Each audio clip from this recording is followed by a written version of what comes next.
VIP.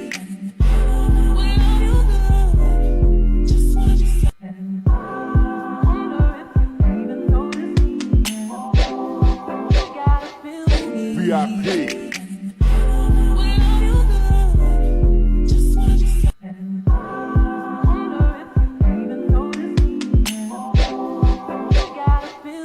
VIP. VIP.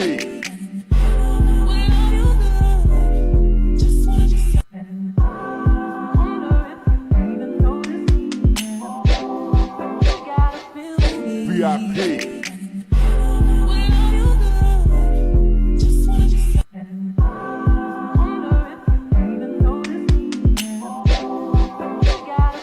VIP.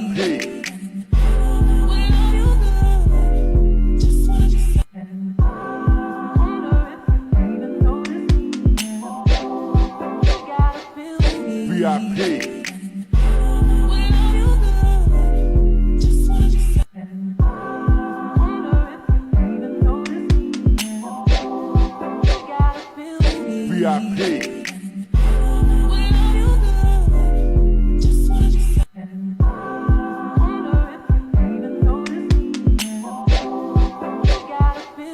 VIP. VIP.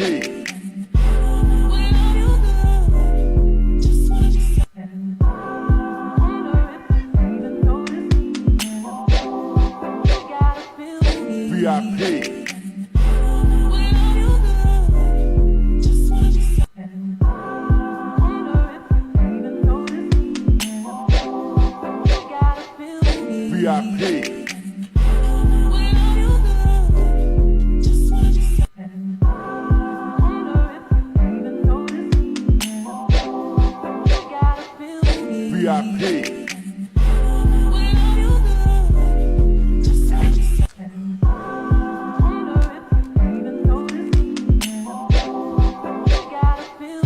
VIP. VIP.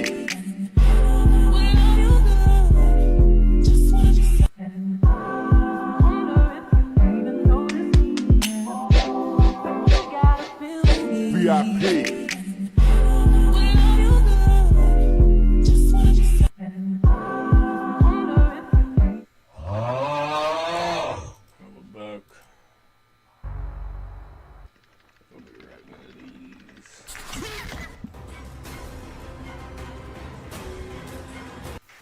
What up, y'all? It's your boy Lenar, and today you watching me play Clap Clap.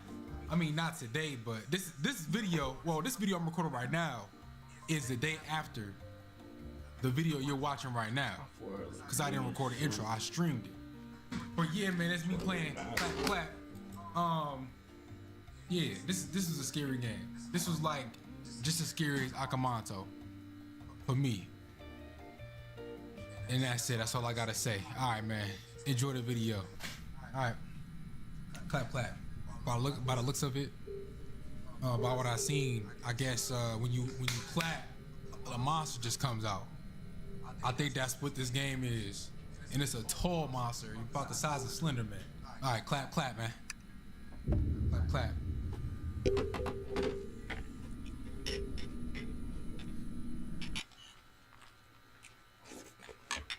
It says October 8th, 1984. I saw an ad in the newspaper about a house sitting job.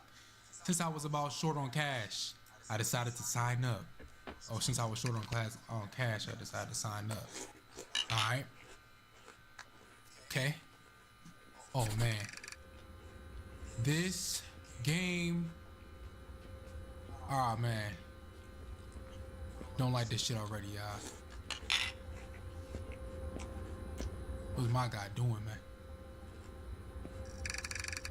Excuse me. I'm trying to find a house on the street. Can you help me out? Sure. Which house are you looking for? I'm looking for Maxim's place. He hired me to look after it while he's away. Maxim? That's interesting. He usually asks me to watch his place. Well, he ain't. Not you today. I'm Marco Botovisky. Botovisky? The fuck? By the way, I'm calling you Mark, bro. Nice to meet you, Marco. Can you tell me where his house is? Of course, it's 2 houses down. Mine's right here. Our Yo, neighbor put this Savo in the box middle. under it. And then Mac. I'm calling him Mac. You know what? Maxim's place. You can't miss it. Thanks, Marco. Appreciate it. No problem. Now, if you excuse me.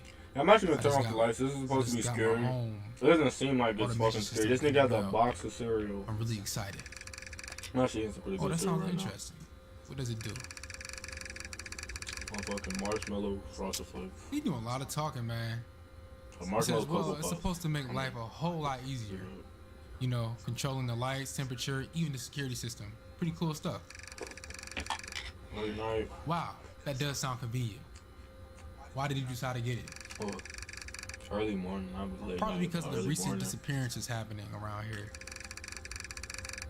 But mainly because our neighbor Savo got one and won't stop raving about it. He left for vacation right after installing it. Said it has built-in surveillance systems and all. Guess he wanted to keep one eye on things while he's away. Well, hope you enjoy setting it up. Thanks again for the directions, Marco. No problem. Damn. If you need anything, I'm just a house away.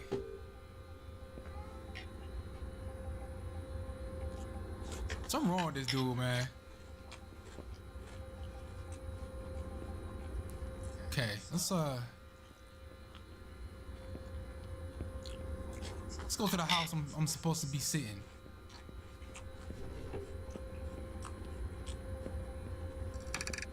Oh, yeah, this is it right here, man. It says, warning, clap clap certified, smart house surveillance. All right. I think the homeowner mentioned the keys would be in the backyard. Clap clap certified. Oh, I should go and check. Let's go in the back. I got the clap clap lights. Where the key? Where would Like, the what keys if be? you I like? think they said they put it in the flower pots. Oh, just to use. You know, people gotta start finding another way, another place to put the keys at, man. It's always in the flower pot. With a clap clap system. You hit I didn't even see what it said. Okay, let's go to the front, man. Every clap will make the lights turn on and off. All right. Every clap. Right? He was just casually speaking about people going missing. Bruh. Every clap. All right, let's go. Let's open this door, man. Oh, hold on. What the? Gonna make it go on and on. What? Why is it dark in there? Oh, hell no. Hey. Well, that's welcoming. The clap clap. They I was gonna say the clap clap house. frequency. Oh, okay. I get it now, man. Cause you can clap and the lights gonna turn off and on, and now it's gonna be a monster. What's this? Hey, thanks for house sitting. Make sure to check the mailbox, water the plants, throw out the trash. P.S. Press Q to toggle the lights on and off. Water the plants, throw out Once the you finish helping trash. yourself to food in the kitchen. So I gotta check the mailbox, water the plants, throw out the trash. Okay, bad. Check the mailbox, water the plants, take out the trash. Check the mailbox, water the plants, take out the trash. Alright. Get trash with the OZ. Just like home. This last. Oh, whoa. Put gas in there. Whoa. Oh, hell no. Okay, so Hitting the take back, out the knick trash. knack, patty whack. Let's look at the to-do list again. God damn. Alright. Have you seen that Scream movie? Okay. I know what I'm talking about. We got some Fruit Loops on the table. That's a scary movie. Check the mailbox. Check the mailbox. Mailbox.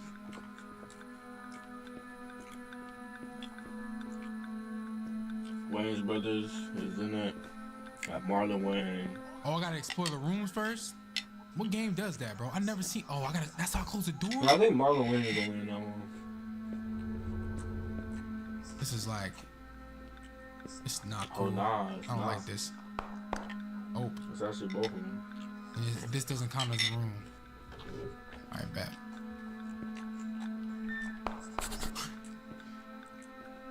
Alright, that's my room. It's a laundry room. Alright, bet. Okay. Okay.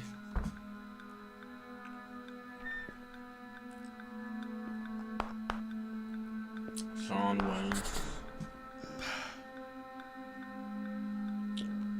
Damn, that nigga 54 years old. One of these rooms. I didn't even know that.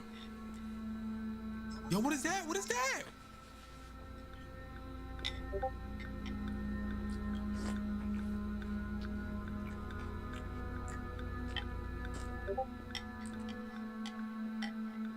Bro, don't y'all hate that Discord sound, man? This junk is annoying. Why didn't he just mute the Discord?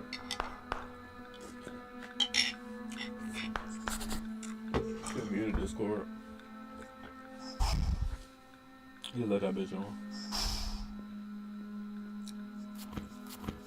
What's this? How to kill a house sitter. Oh, wow. They just got this sit How here. to kill a house sitter. I would have quit. I would have quit the job right here, bro. It would have been over. How to kill a house sitter is crazy. How to kill a house sitter. Alright. Those must be the makers of the game. No, I ain't gonna lie. This Yo, shit kind what of the fucking dumb, bro.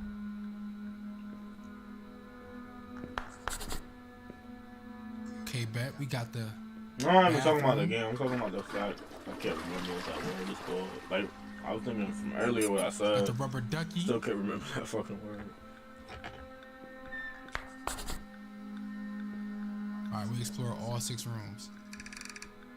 Says the house seems pretty normal, yeah. Now let's tackle that to-do list. First up, gotta grab the mail. Can't leave that lying around. Alright, bet, let's go get the There's mail. always them words you remember. Alright, let's go get the mail. Oh, okay, bet. Ain't gonna do that.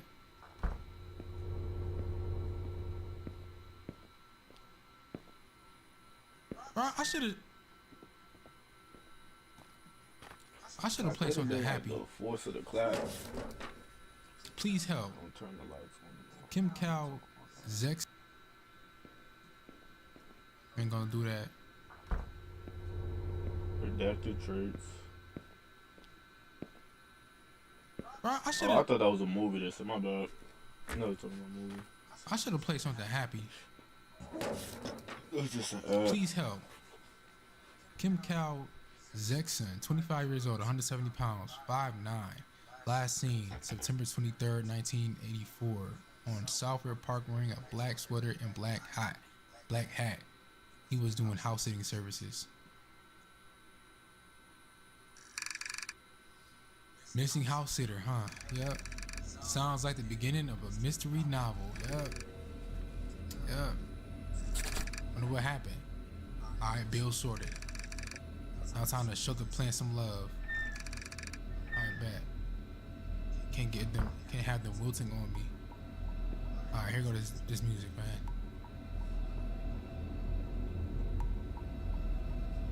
Man, this feel like I'm playing Akamanto right now.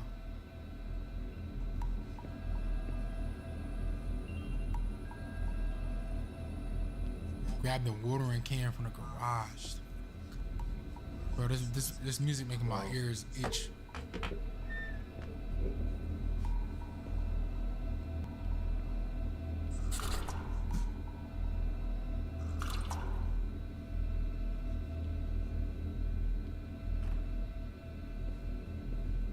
This music is unnecessary.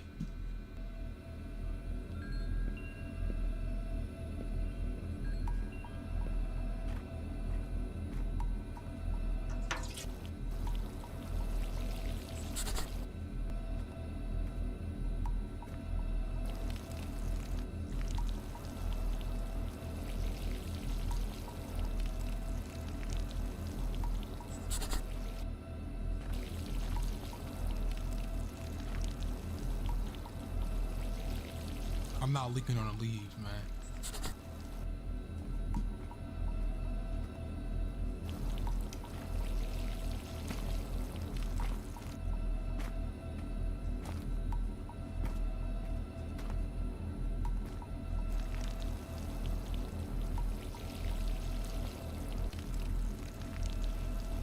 Bro, what's good with the music? Watering? It's like this is like really unnecessary.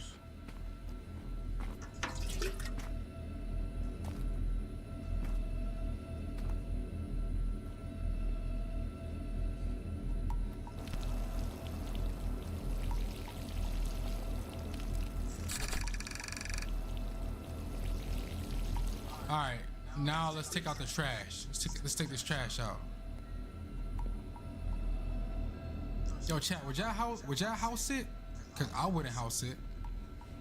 Got no random person house. Hell no. That's how you get kidnapped. And his music gotta go, bro. This is like ridiculous. It's a bit heavier than I expected. Hell yeah. And there's bones. Why is there bones? Why is there bones? You got bones. Why is there bones? Out of the trash bag. I can't get out the house. I can't get out the house.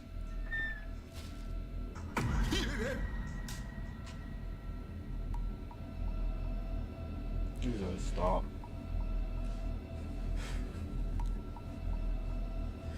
What are you doing with that trash bag? What's in that trash bag, sir? Yo, come on, bro. He said stop. You scared the shit out of Stop. me. That's all I'm gonna say. You scared the shit out of me, bro. You look like a door-to-door salesman. Oh. I'm Agent Risto Lido, Federal Investigation Bureau. I need to ask you a few questions. All right. Sure. What's this about? There have been reports of disturbances in the area. Disappearances. Strange phenomena. From the turbulence for why your life. We're conducting an investigation. I've heard. Crazy. Everything's fine here. I'm like, that would be the best thing. To have like. Are you sure? Clap system. We have reasons to believe there's more to this neighborhood than meets the eye. He asking me, I'm getting asked this like I live here, bro. That'd be crazy. I don't live here, man. Yeah, 100%. What are you supposed to do? Just taking out the trash, you know. We ain't even gotta get up. But just keep your eyes and ears open. We need to get to the bottom of this. Of course, we'll do. Thanks, Inspector. Bruh. No problem. Stay safe out here. I was thinking about that word for a minute. Yo, and it's like, how come I didn't say anything about these bones in the bag, bro? Look at the bones in the bag. Look at the bones in the bag. Look at the bones in the bag. Look. The bones. Look.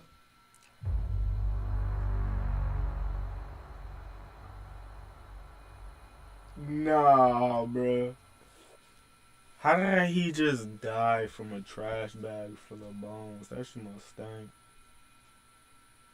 That shit gotta Stop playing, bro. Get up, man. Yo, I got an achievement for that. What? Oh my gosh, man.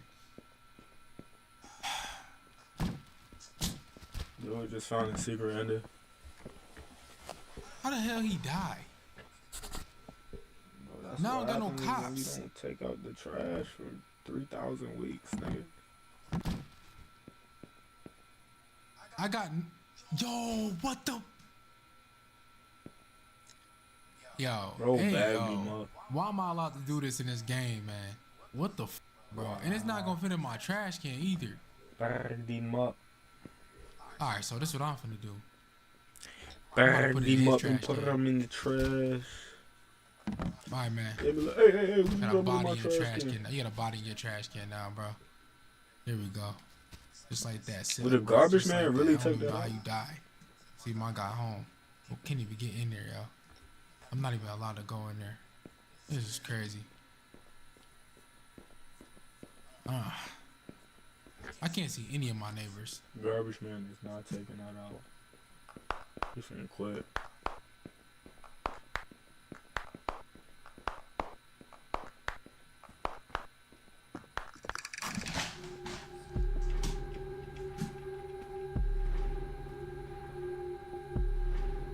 Oh, I thought that was him.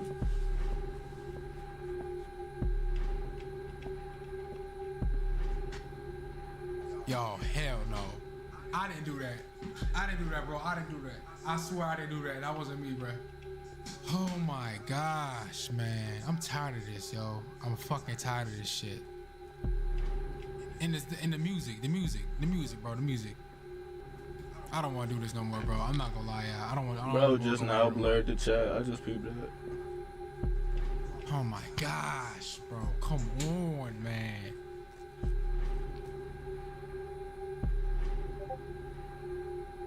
All right, let's go. Let's go. Come on. Let's go. Come on. Let's go. Let's go. Come on, we got it. We got it. We got it. We got it. We got it.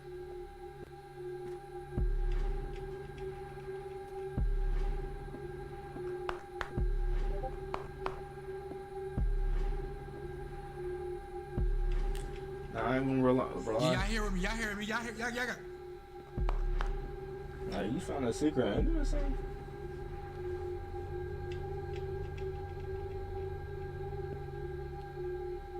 You got some pizza.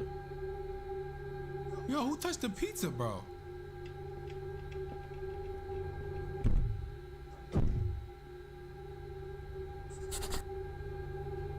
Yo, you must have left Shorty upstairs because she throwing that bad shit back viciously and turned off the lights. She up there listening to that motherfucking Cardi B. I don't want to close the door. I don't want to close the door. Listen to that little really. He got Suki up there. That's just so I can run out.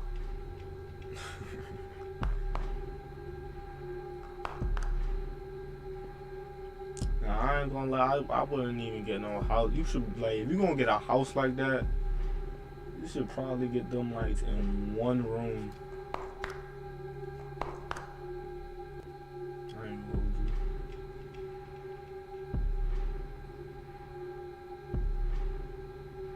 The little shorty fall down the stairs. I should clapping while she fall down the stairs and all the lights turn on.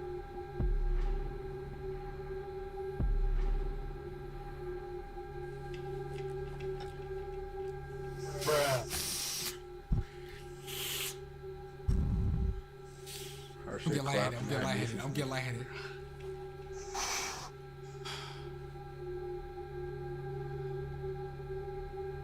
Now, you ever get lightheaded off a deep breath? That's crazy.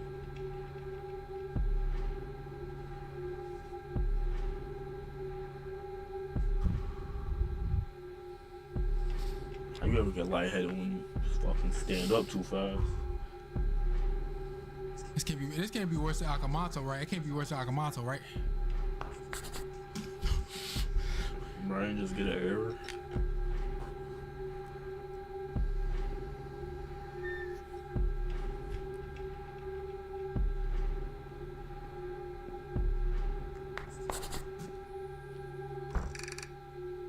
I must be tired. Oh, my battery died, y'all. Hold on, y'all. My battery. Get some food from the kitchen. Bro, I thought you said you wanted to go to bed, bro. All right, let's go, man.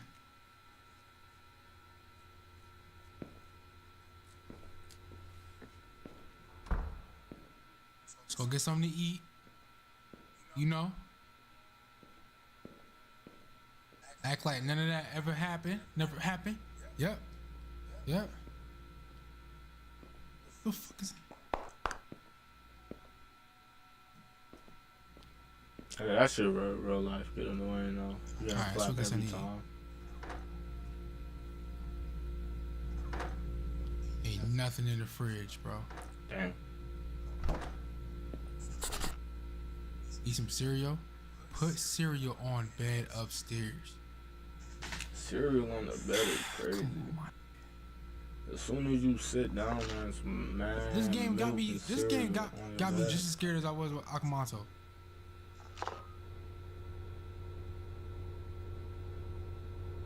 It's a game though, so that cereal ain't got no physics. You do a backflip on that bed. That cereal Come still on, gonna bro. be in the bowl. My cereal, bro. Come on.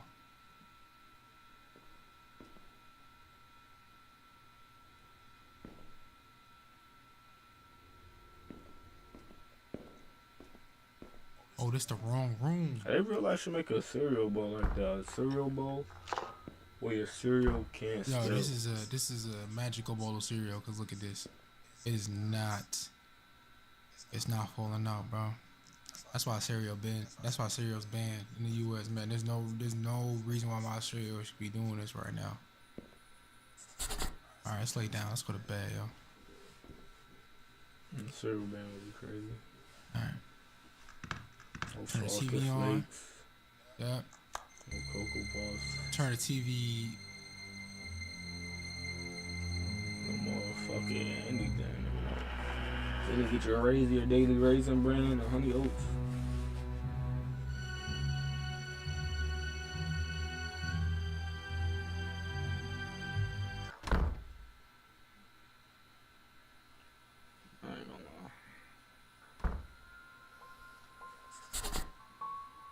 I'd have threw that bowl of cereal at that door.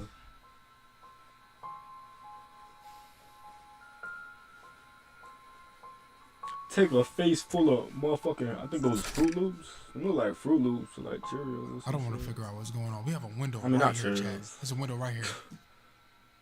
Apple What I Jacks. would have did was open this window, got on the roof, you know, made my way down from that roof and just ran away, bro. I should have bowl in here. Oh no, hell no. What the fuck? What the? Yo, you scared? You scared? I'm scared, bro. I don't even want to play this game right now. I'm gonna be totally honest with y'all, bro. I'm gonna be completely honest with y'all, bro. I don't want to play this. I don't even want to go. I'm stalling right now. I'm scared. Like, I don't have the courage to leave and go downstairs. It's red downstairs. I don't even have the courage to do it right now. Like, I don't have it. It's not in me, bro. Oh my gosh, bro. Why we gotta do this? I don't want to figure out what's going on, man. We can just end the game right here, man. Oh yeah, Vine 2 is, there's another Vine coming out. Oh my goodness, bro. Come on. And that light is open, bro. This is not good. Bro, grab the cereal, all right. 10-second countdown. You want me to cereal on your 9, bed? 8. All right, slower. That shit's gonna 10, fall over. 9. Wait, 10, 9, 8, 7, 6, 5, 4, 3, 2, 1.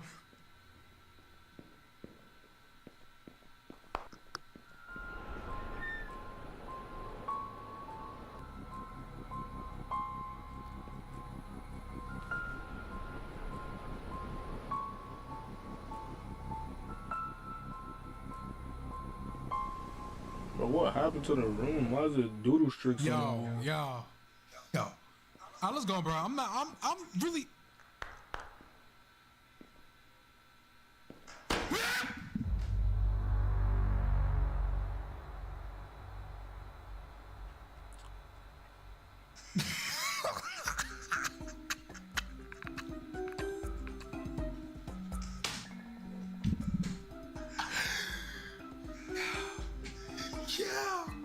Yeah, I can't do this, bro. Yeah, man. Yo,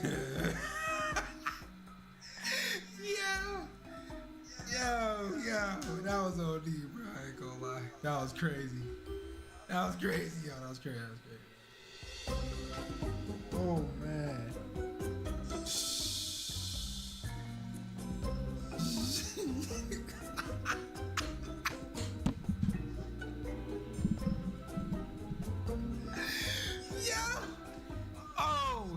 Who knocked the door down like that, bro? Who did that?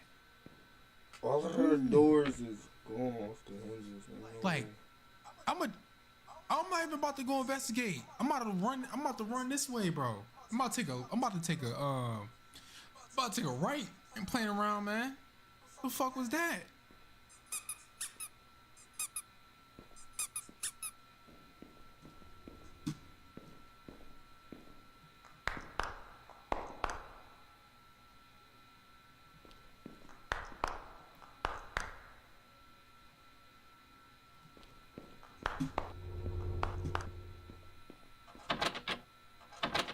Whoa, the door locked? Why the door locked? Oh my gosh. Oh, why is the door locked, bro? What the?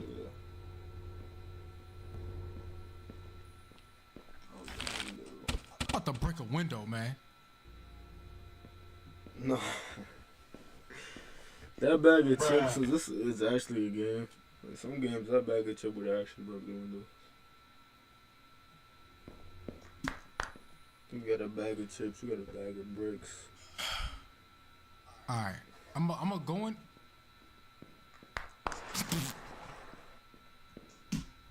What the fuck?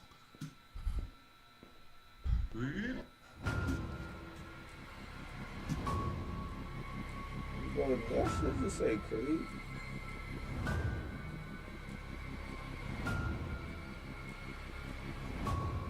You can't even jump in that game. That shit crazy. Not being able to jump in a game gotta be one of the worst shits, bro.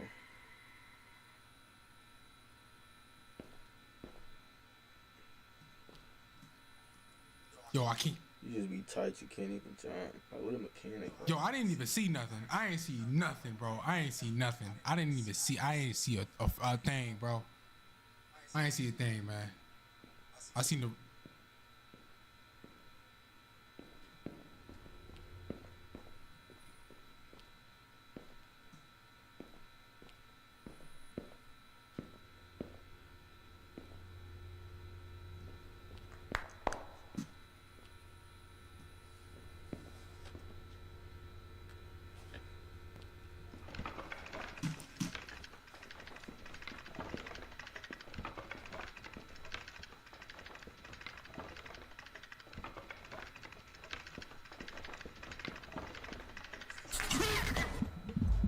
Bro, why he moved the camera like that, bro?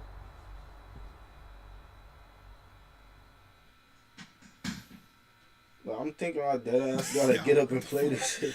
What was that, bro? What the f was that?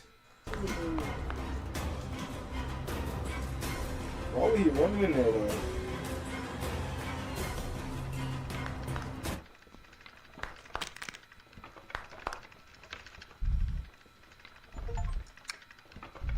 So you got a chiropractic adjustment.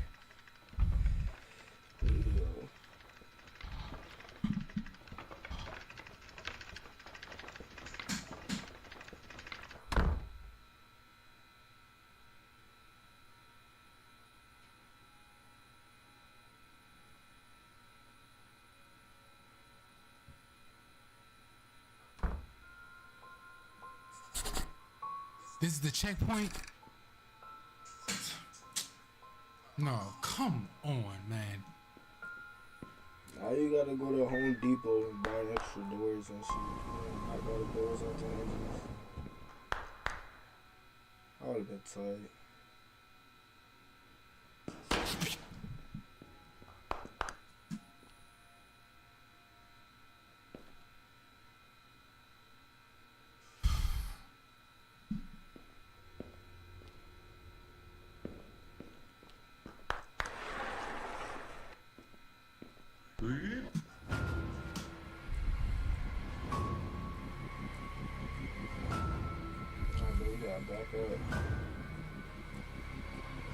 You gotta back up, man. You try to pull the chair through the window.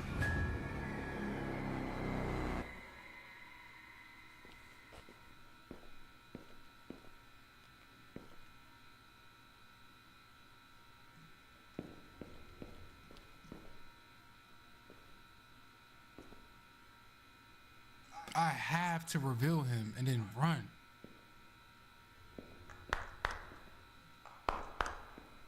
Like, come on, bro. Like, why do You're supposed to go downstairs, I'm stuck. though. Most likely. Yeah, I'm stuck. Oh, guess I can't play the game no more.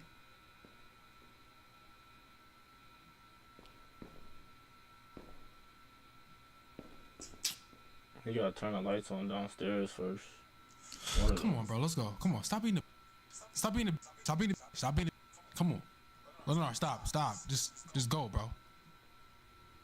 Just go. Stop doing that. Come on. Let's go. I'm stuck. I'm stuck. I'm stuck. I'm stuck. I'm stuck. I'm stuck.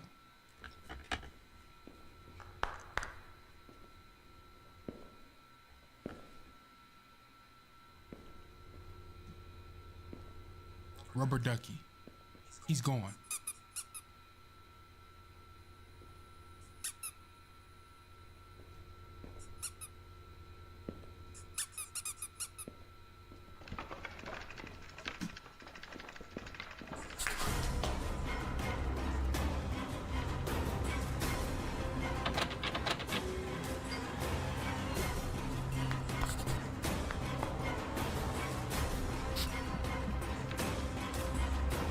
Bro, that nigga look like Crocker.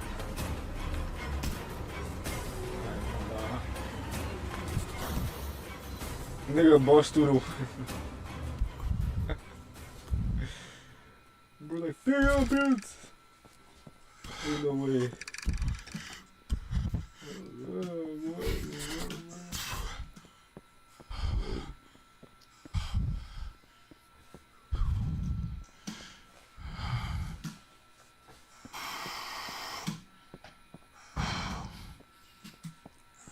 Figure Pierce. I don't know.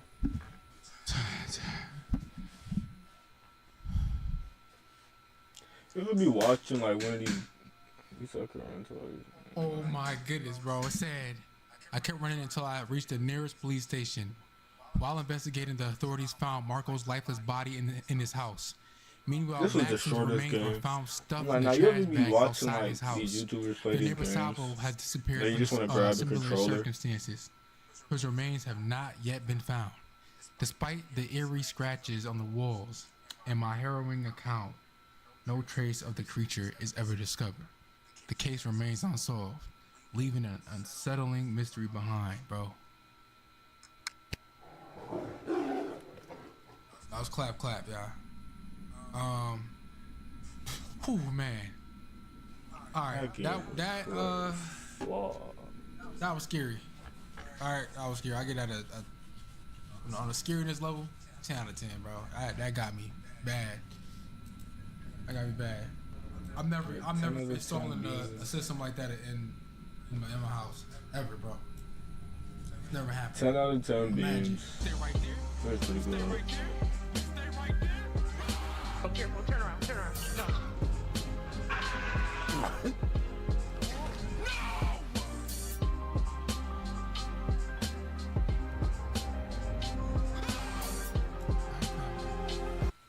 Definitely 10 out of 10 beams.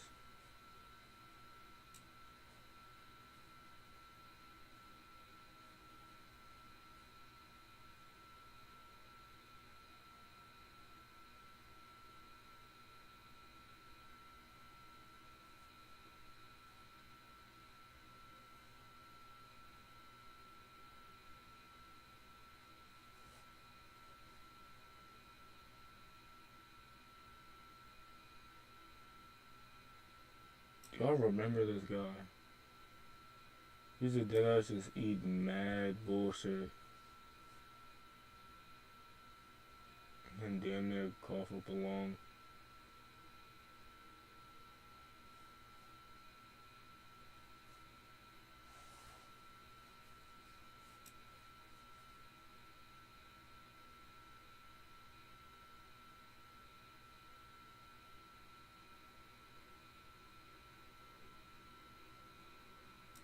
It was one more. I was gonna react to one more video, but I think this is almost 3 hours. Oh yeah, it is 3 hours. Oh boy.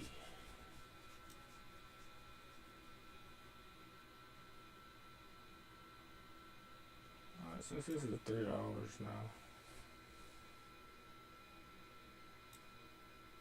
I don't know if I'm gonna do that last bit. I wanted to. But I might not have enough time. I might not have enough time. So we're just gonna try to switch it again real quick.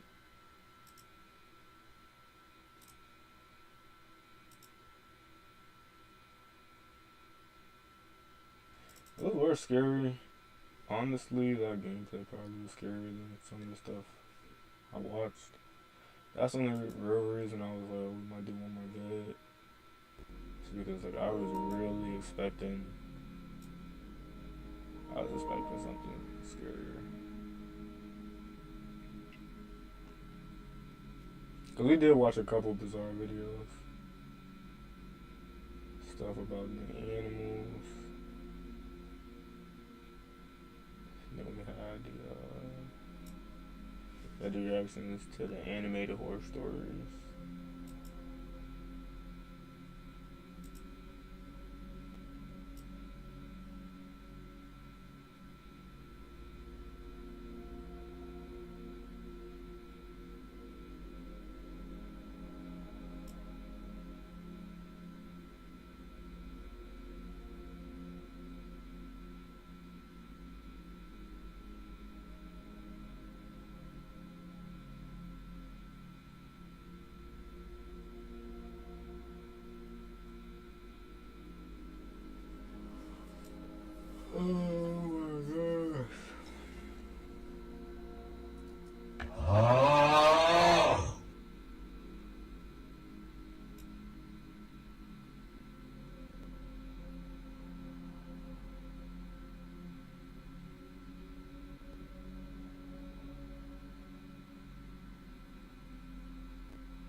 problem is, man.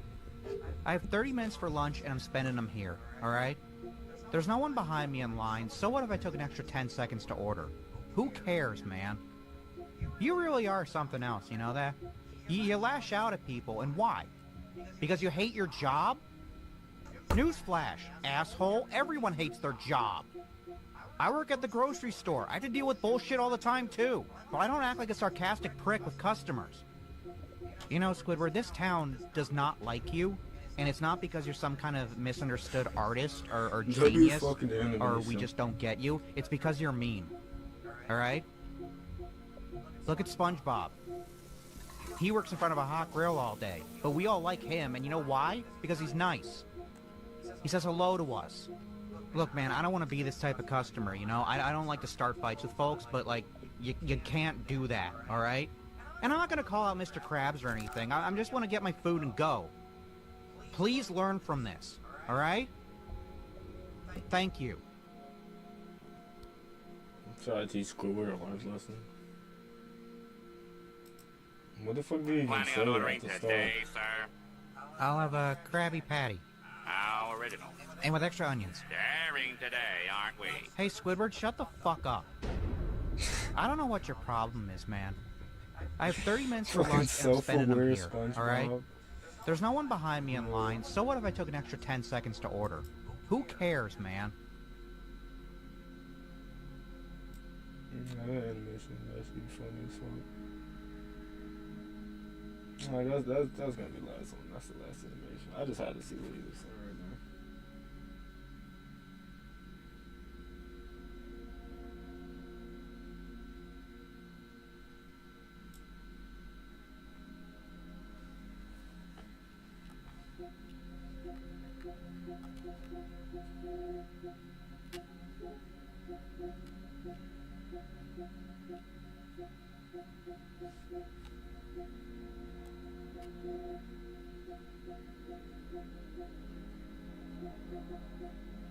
Hey, Squidward. Shut the fuck up. Bro's pressed. C2. Imagine a game on phone was just the C2 again. So it's gonna be playing the C2 again.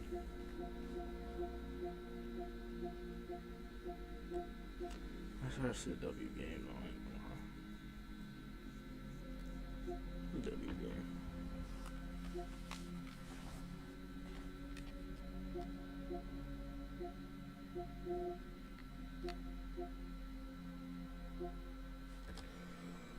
That's not the game though. That's not the game.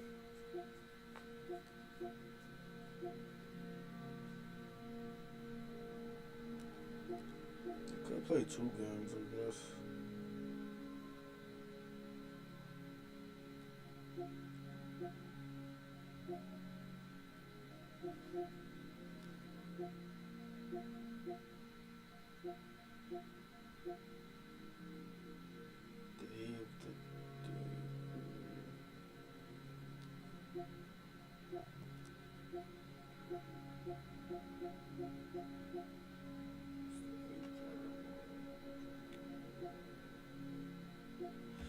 I've been said I was gonna play Stanley Parable though.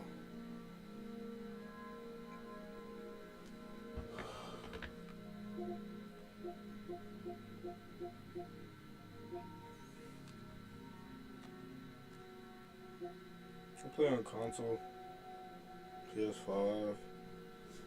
Grab them when I suggest some games, suggest them on YouTube or on the Twitch or when I'm back on TikTok. I used to get some suggestions, but I'm not on TikTok right now.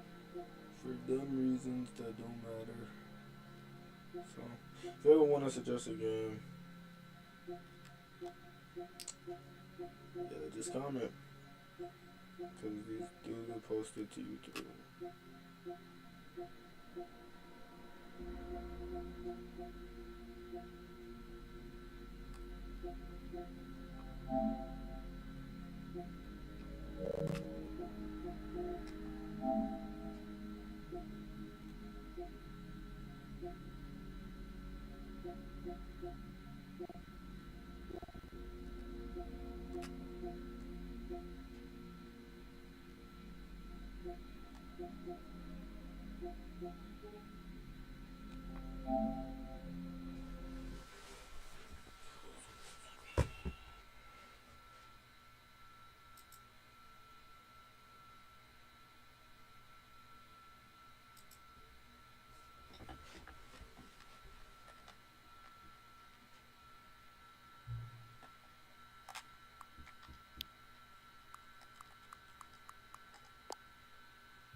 Yeah, the game is technically playable though. I found this game a minute ago. I just never played it.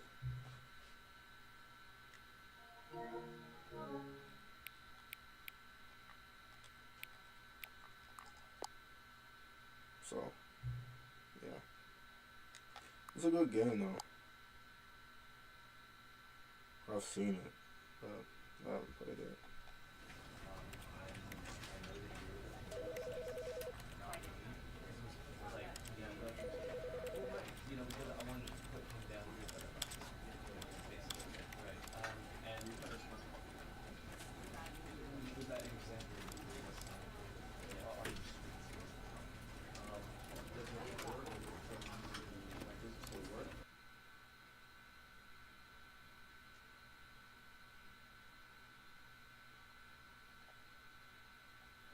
This is the story of a man named Stanley.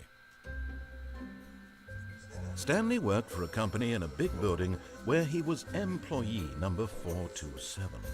Employee number 427's job was simple.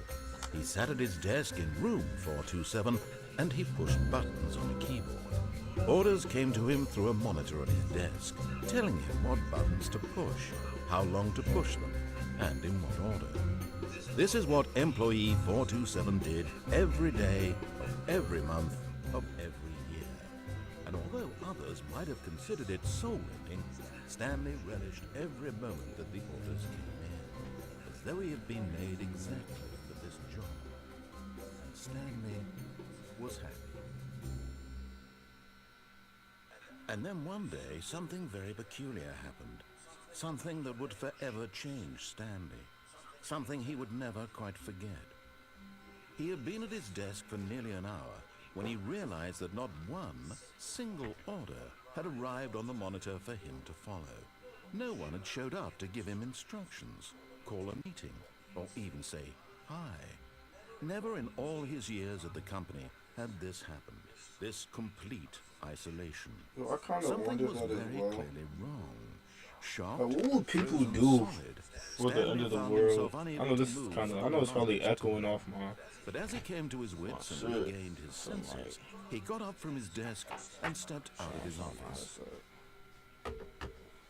This is probably gonna think I'm not listening or something.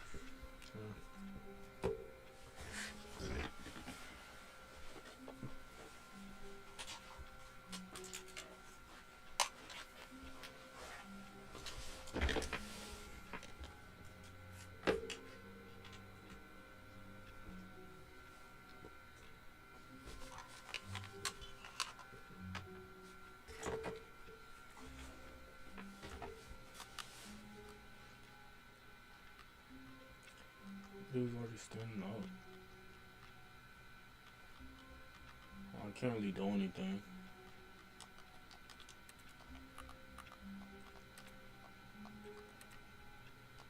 What was that crouch button? Or crouch is L2. What's going on?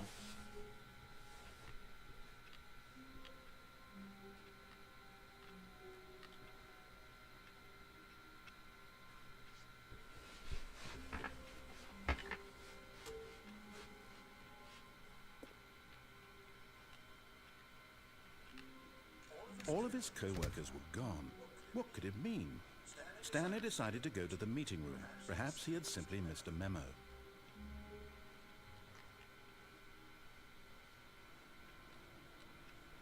No matter how hard Hey, man, Stanley you miss a looked, memo like he this, couldn't your find a coworkers trace might of his not fuck with you. co-workers.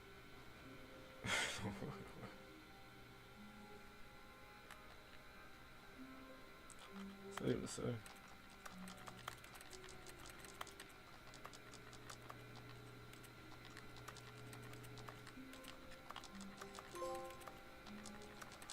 Oh, you can't jump.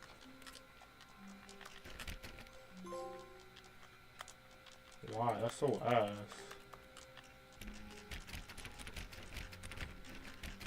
I'm gonna keep trying to open the door.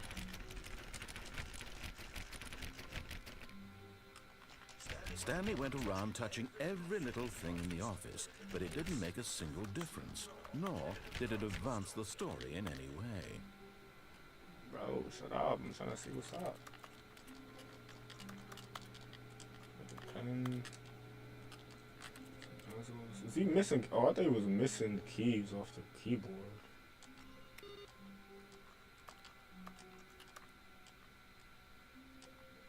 Oh, I don't even know how I did that.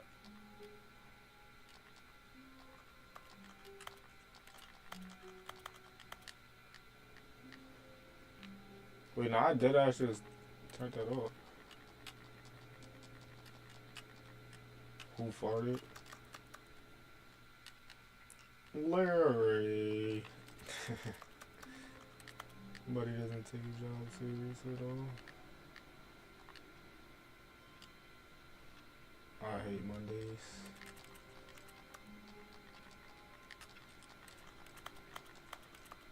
Well, I don't think any of this does anything. So out of here.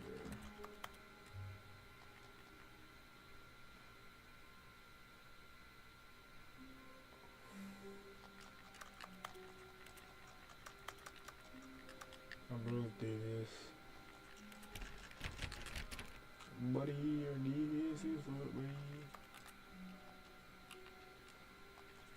I must just let him pick mugs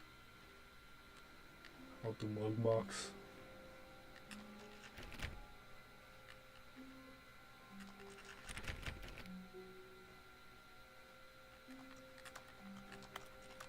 I like mug box and chill. Mug box and chill at work. Yo, I don't even mean to keep turning these off. Just trying to see what everything does.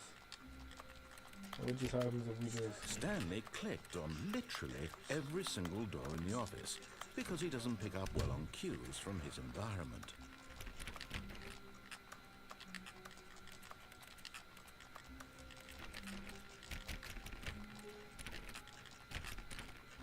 I'm gonna play it.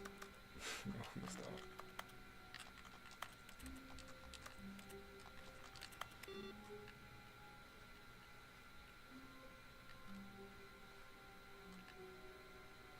Well, I might have actually missed the door. What if it's a door that opens? Nah, it can't be. Let me go ahead. Oh, I think it was, though.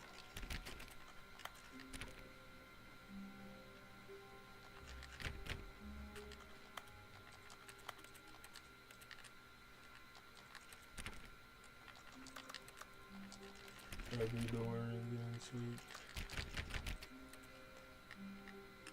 My brother's floating in the air. That brother's floating in the air. When Stanley came to a set of 2 open doors, he entered the door on his left. Entered the door on my left. Alright, so I was about to close that one. Alright. First off, we're just gonna see where this goes.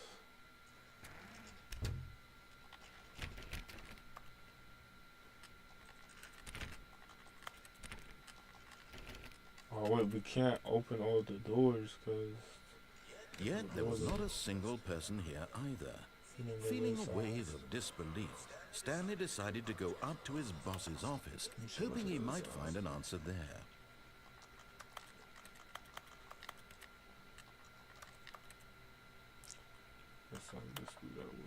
Using slides to assure employees that everything's okay. Make sure it still has a slick blue graphic in the header and throw some bevel on all the text. Yeah, everyone is unique. You most of all. They're talking to everybody in the office. Synergize core value, Number of slides on the slide. How many slides are on this slide? Did I miss something? Oh, so both of these buttons are actually...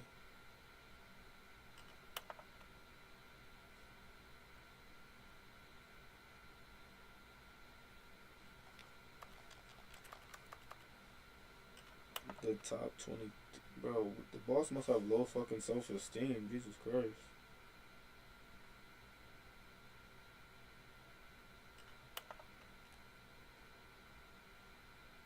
New adjust the feature.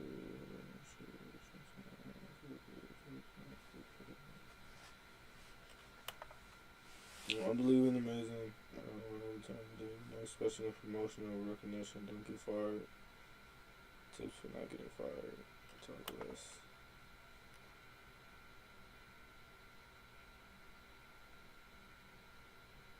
Gonna ball up inside you. What the fuck is wrong with this slide?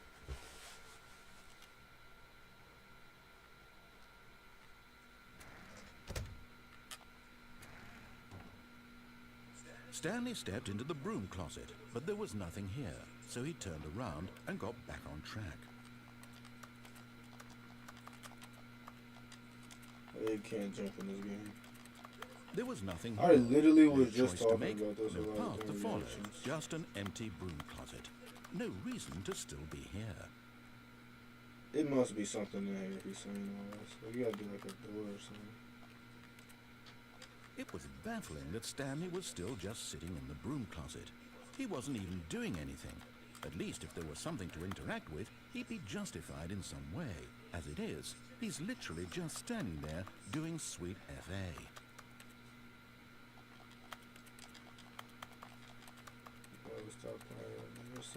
Are you really still in the broom closet? There's something Standing in around here. doing What do nothing? you mean? Why? Please offer me some explanation here. I'm genuinely confused. You're not about to fucking get an explanation because I know there's like a door or something there. You do realize there's no choice or anything in here, right? If I'd said Stanley walked past the broom closet, at least you would have had a reason for exploring it to find out. But it didn't even occur to me because literally this closet is of absolutely no significance to the story whatsoever. I never would have thought to mention it.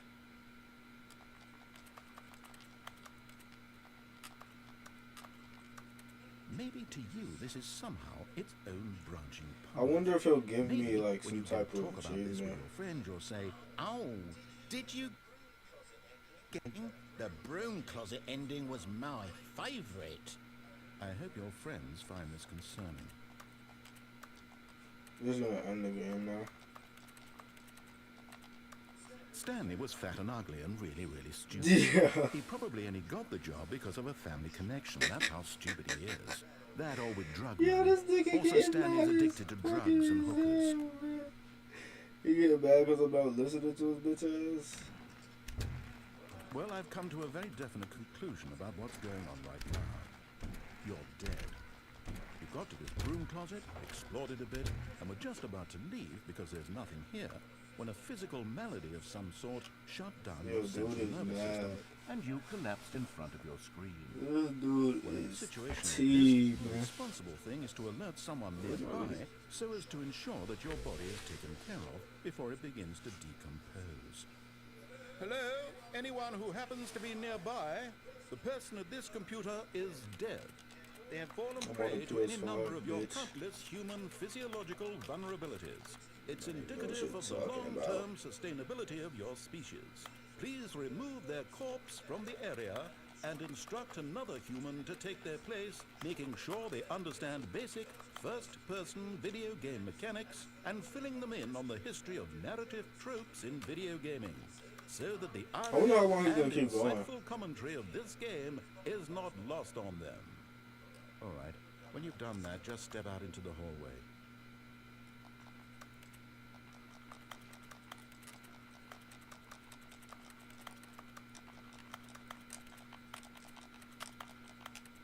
I was actually done. Who knows?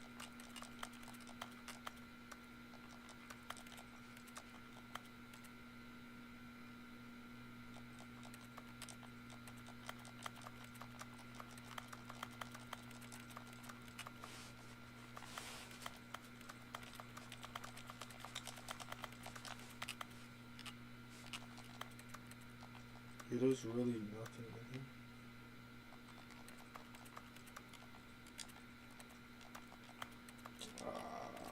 he was saying all that like there was something in here.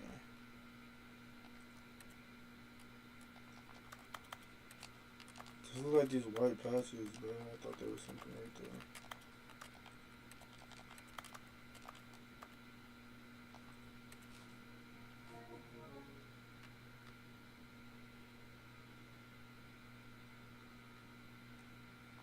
Alright, I guess I respect it. I guess there's nothing in here.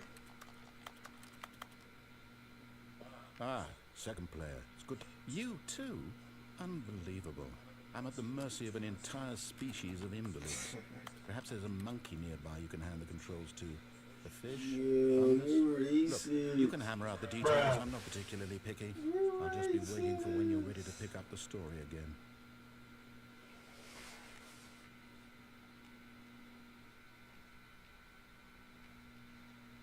Oh, I thought you would keep fucking with her.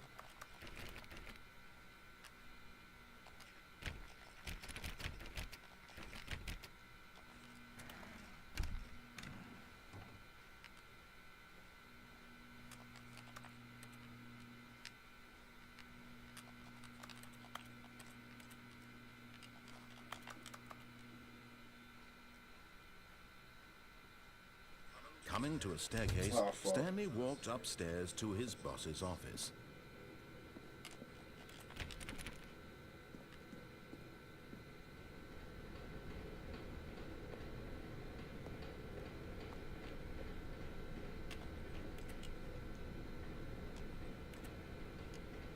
Well, that drawing is pretty wavy. Hold on.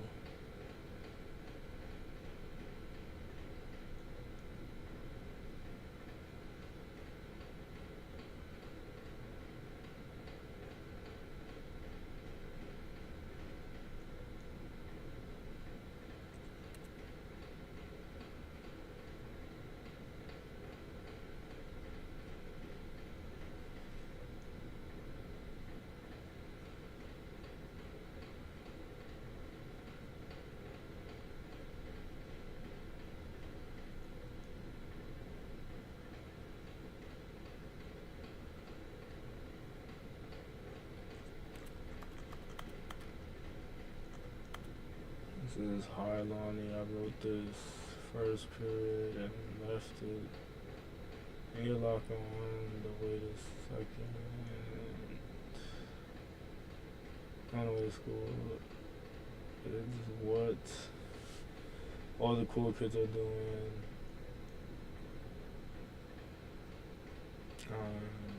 I've decided. Write me back. Also, here's an idea for something to draw. There's a cat on a motorcycle. And this is a good idea. What all the cool kids are actually doing is secretly. Wait, what? Is these other pages on there? Does that say biceps?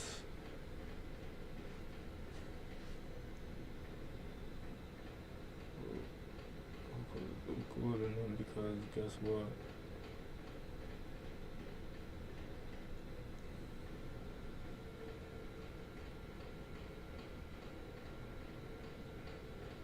They can't put deeper.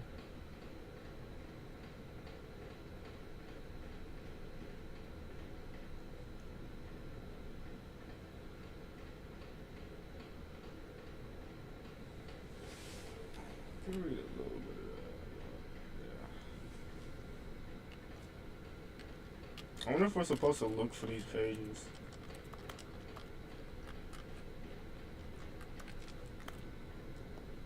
I don't know, but I'm gonna go up this way.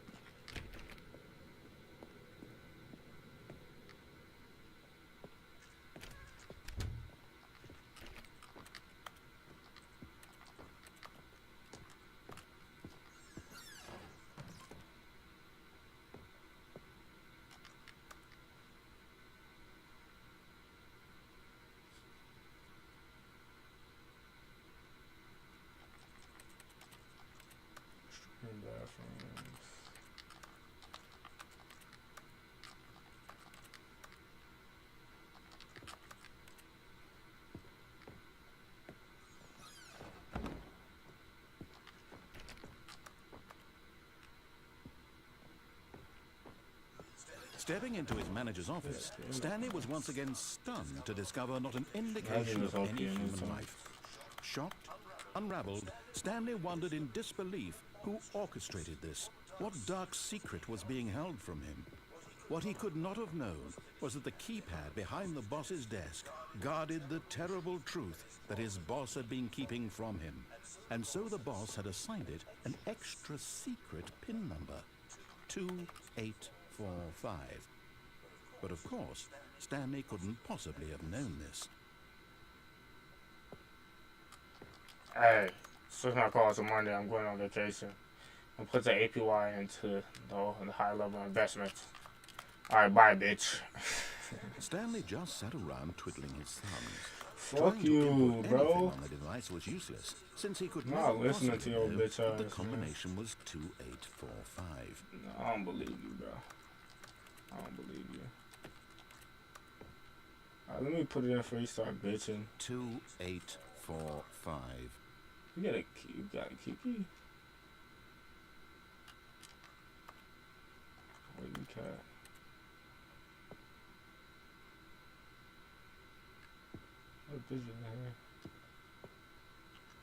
Forgot, but it turns out that the panel's emergency override kicked in, and the door just opened all by itself, and Stanley got the hell along with the story. Well, whoop-de-doo. Bro, I'll put the code in, bitch ass nigga.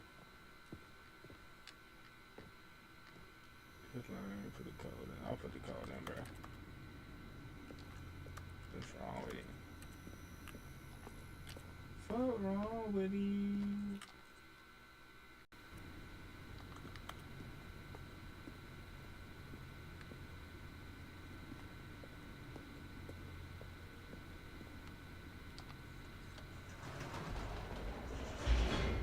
I pressed off, bro.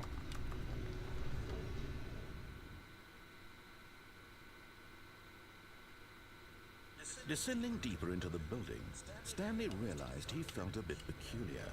It was a stirring of emotion in his chest, as though he felt more free to think for himself, to question the nature of his job. Why did he feel this now, when for years it had never occurred to him? This question would not go unanswered for long.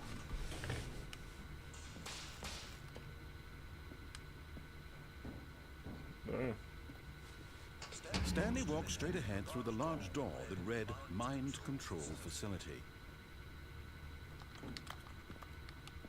I don't know if I need to remember that. So I could just go back up.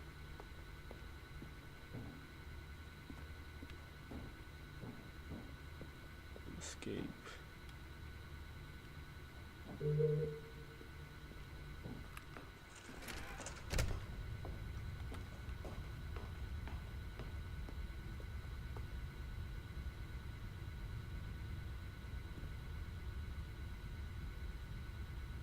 3145. They got a pie in here.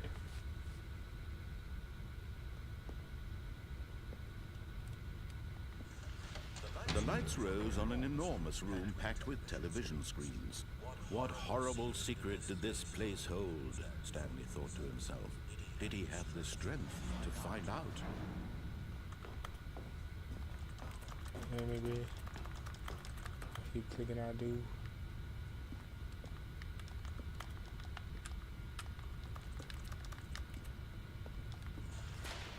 Now the monitors jumped to life, their true nature revealed. Each bore the number of an employee in the building, Stanley's co-workers. The lives of so many individuals reduced to images on a screen, and Stanley, one of them, eternally monitored in this place where freedom meant nothing. I'm trying to find my number. My number's somewhere around there.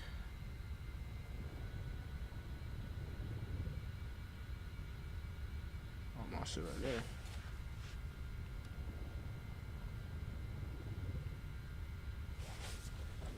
actually ass as fuck.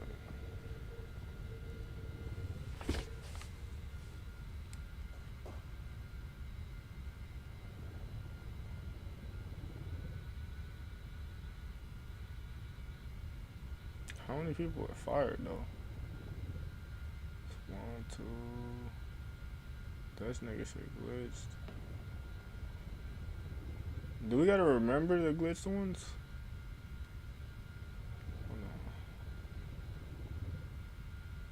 He don't got a number though.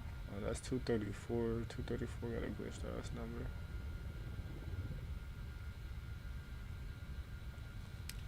It's all wonky. Alright, so it looks like only like 2 people were ever fired.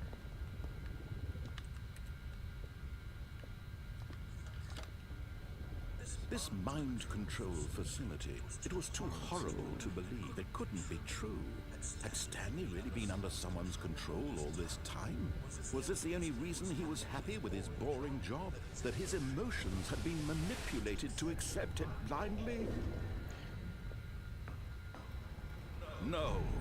He refused to believe it. He couldn't accept it. His own life in someone else's control? What the fuck was Never. it going on? It was unthinkable, wasn't it? Was it even possible? Had he truly spent his entire life utterly blind to the world? Yeah, I'm blind because this bright ass light keep fucking flashing. But here was the proof. The heart of the operation. Controls labeled with emotions. Happy, or sad, or content. Walking, eating, working. All of it monitored and commanded from this very place. And as the cold reality of his past began to sink in, Stanley decided that this machinery would never again exert its terrible power over another human life. For he would dismantle the controls once and for all.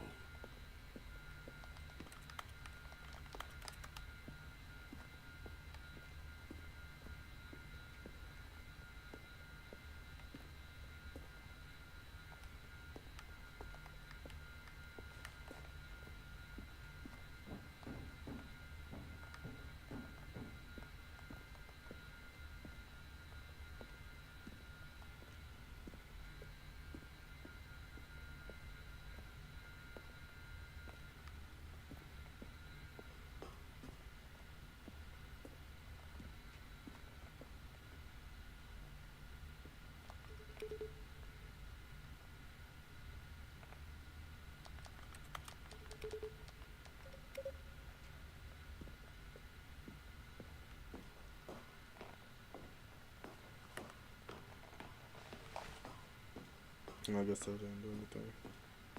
And when at last he found the source of the room's power, he knew it was his duty, his obligation, to put an end to this horrible place and to everything it stood for.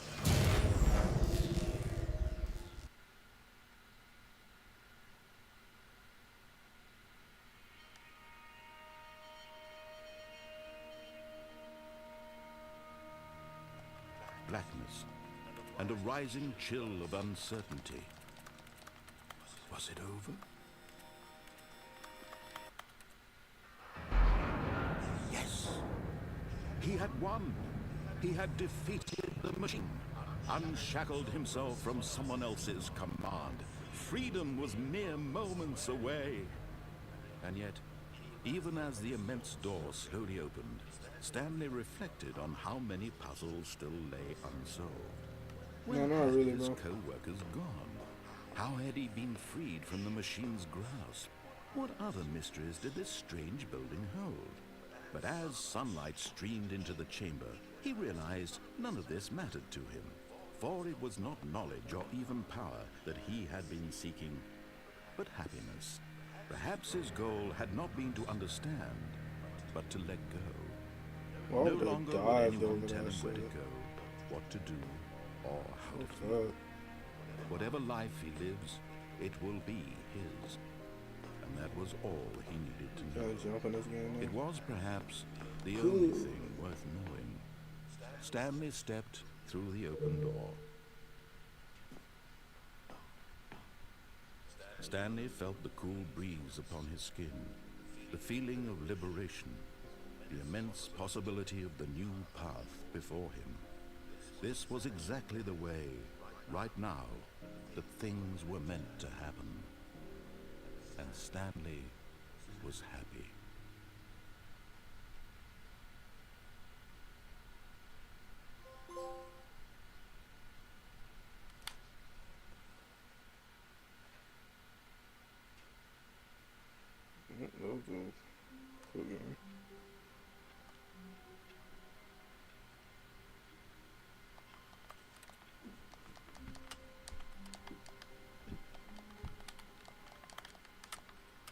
I guess we'll look for some more endings.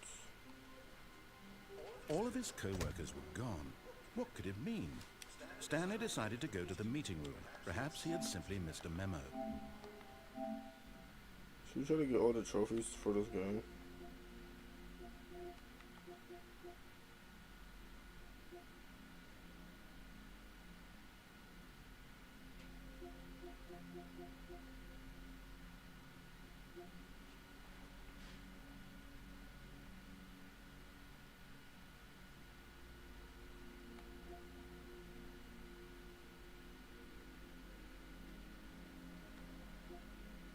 Don't play the Stanley Parable for 10 years. Bro, how the, bro, ain't no way. This is cat.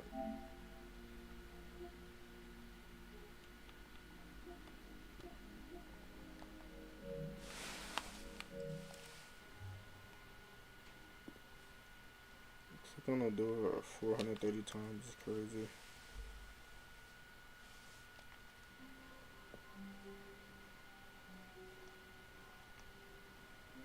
It's not saying anything.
When Stanley came to a set of 2 open doors, he entered the door on his left.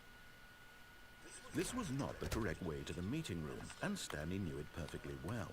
Perhaps he wanted to stop by the employee lounge first, just to admire it.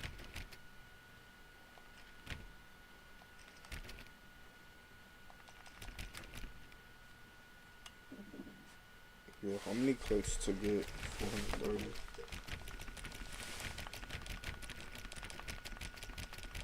I'm really about to click the door 430 times.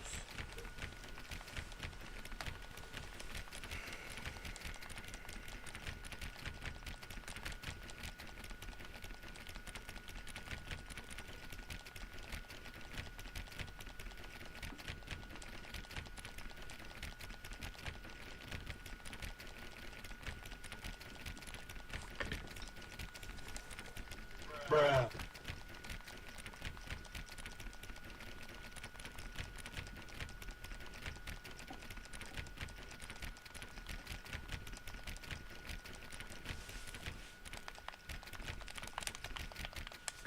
Oh, I know how to do it quicker.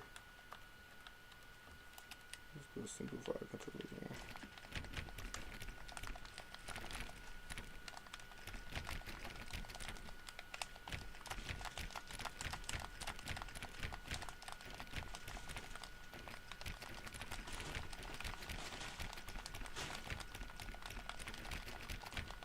Probably way easier.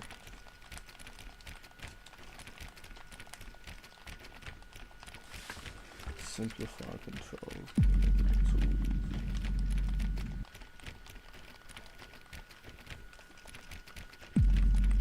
Bruh.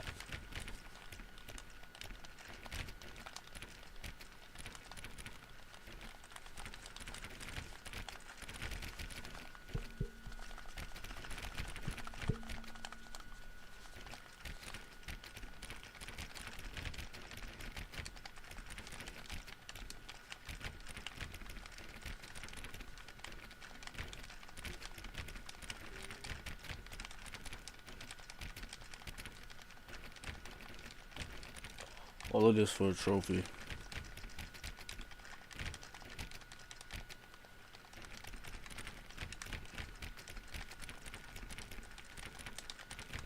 Should really set a timer for this. We gotta set a timer for this.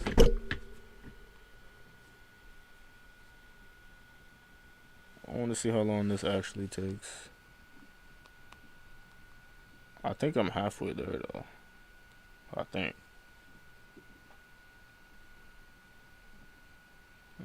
I'm halfway there.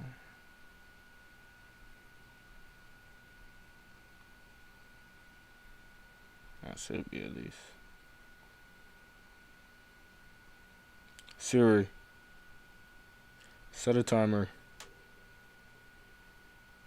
For how long? Just keep it going. For how long? For infinity. For how long? Yeah, this bitch keep asking me for how long. Bruh. Oh, no, not a timer. Siri, set a stopwatch. Yeah, I said a stopwatch. Siri wanna really sit up here and make me, oh, shit, I'm gonna try my phone. Siri thinks she about to make me do it myself. Siri. Hey Siri. Set a stopwatch.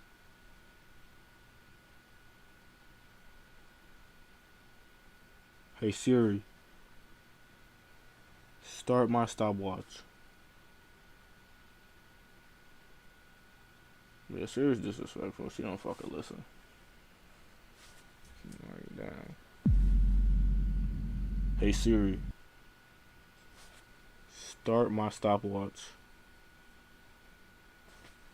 Alright, so she went to stopwatch, but she didn't start it.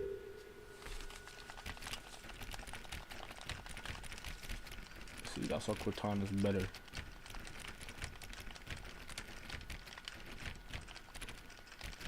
Hey Siri. How do you feel about Cortana?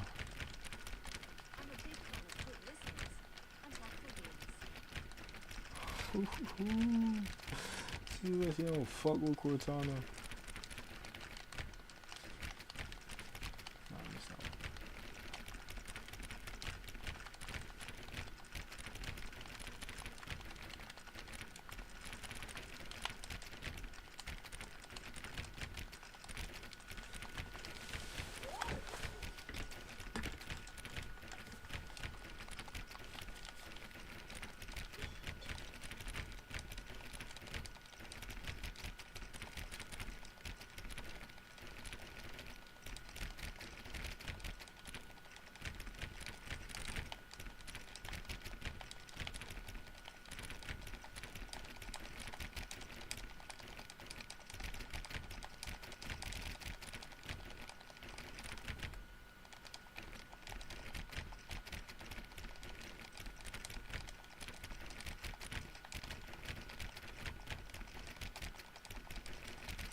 Yo, I'm looking at my stopwatch right now. That's actually crazy.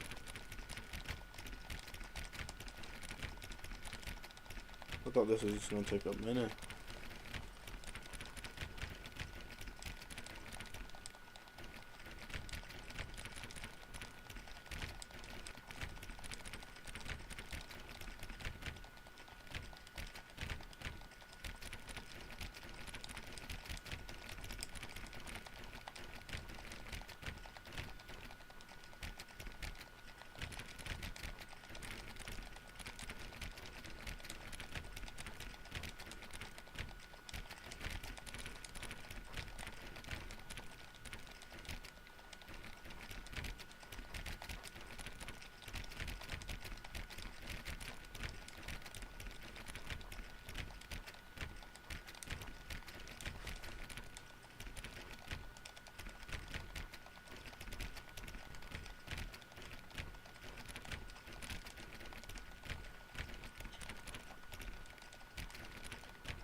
Bro, they gotta be capping, bro.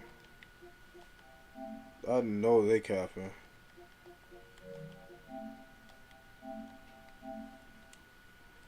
I just set up. Did I get the trophy?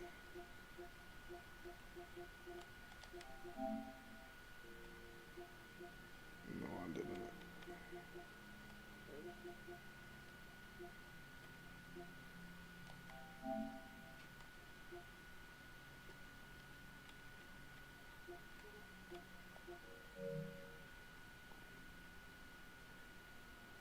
Oh shit. Click on door 435 times. Bro, I'm cooked right now. I really just try to click on that door 430 times. Bruh. I was doing that shit for no reason. Whoa, my bad.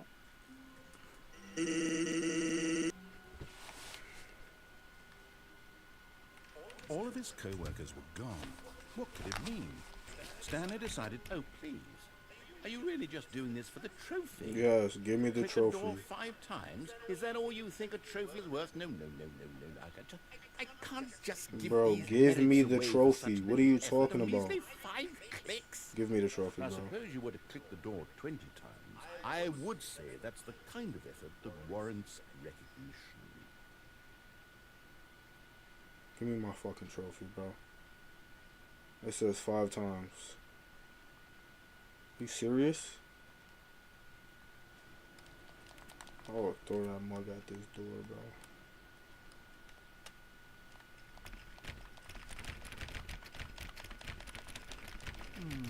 I have to say, I'm still not feeling the satisfaction of witnessing. Bro, I just tried to click it 430 Perhaps 50 times. clicks will do it. Yes, almost certainly 50 clicks.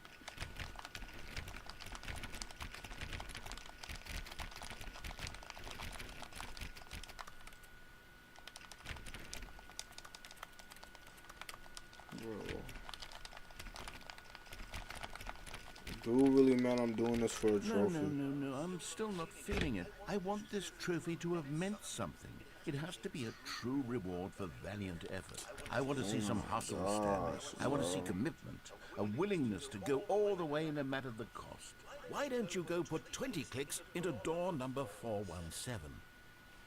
20 clicks in the 417. Where's 417? I don't know where 417 is. Alright, dude. Absolute dickhead, bro. He not even trying to give me my fucking shit.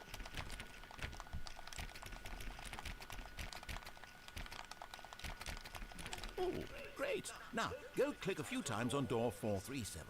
No, bro. Give me my fucking... Bro, give me my shit, bro. Give me my shit, bro. It's just 437, bro. Bro, nigga gatekeeping on the fucking trophy is crazy. Excellent. I think we're getting somewhere. Now, door 415. Let's give it 10 clicks or so. Bro, this need a... One of the doors need to open up and his bitch ass right there. So I can beat his ass. You know, trying to give me my trophy, bro. They just try to capture me by the trophy. Wow. Now, back to door number 437. Wow, it spilled coffee on the floor. How would you pick up that fucking spilled coffee? Pick it up the spilled coffee, nigga. Let's see. How about you click on, well, I don't know, the copy machine? All right, back to room 417. I'm really feeling it now. I think we're getting somewhere. Bro, this nigga is a fucking villain, bro. Okay, now go climb on employee 419's desk. We can't jump in the game, dickhead.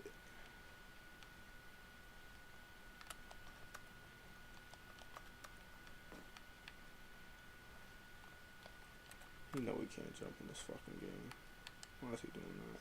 Yes, this is great. You're putting it all on the line, Stanley. I like that. All right, let's keep it up. Go give me a few clicks on door 416. Bro, I want my trophy. We've almost got it. Now the copy machine, do that one again. This nigga losing his marbles, bro. I just want my motherfucking trophy. I just want the trophy, dude. Finish it up, Stanley. 5 clicks on door 430. Yes! We did it! Oh, wow. That felt amazing. Oh, you really... Let's go! Nothing could hold you back. Yes, I'm very proud of how far Yeah, we we've came come far, today. bro. We came so far. Even though your bitch ass made me do 20 other tasks for this trophy. That's alright. It's alright. Cause I still got my trophy, man.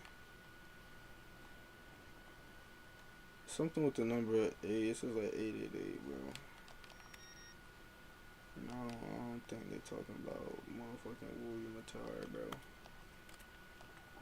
It says waiting input. Input receive. This gotta be for the 888 one, bro. Cause now it's saying something pink. I mean pink. Yeah, am I supposed to turn off the computers? I don't think I'm supposed to do that because I can't see anything, but fuck it. We're gonna try to end this one off with just doing all the wrong shit. So we're gonna turn that laptop or that computer off.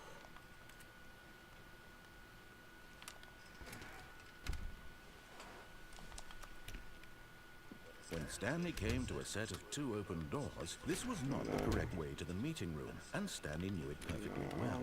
Perhaps he wanted to stop by the employee lounge first, just to admire it. I don't mind the fact that I thought I had to click that 430 times. You didn't have to do it like that. They tried to make me fucking do my other shit. Yes, truly a room worth admiring. It had really been worth the detour after all. just to spend a few moments here in this immaculate, beautifully constructed room.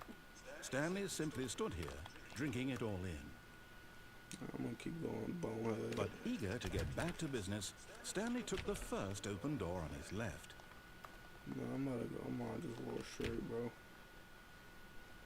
Stanley was so bad at following directions, it's incredible he wasn't 5 years ago.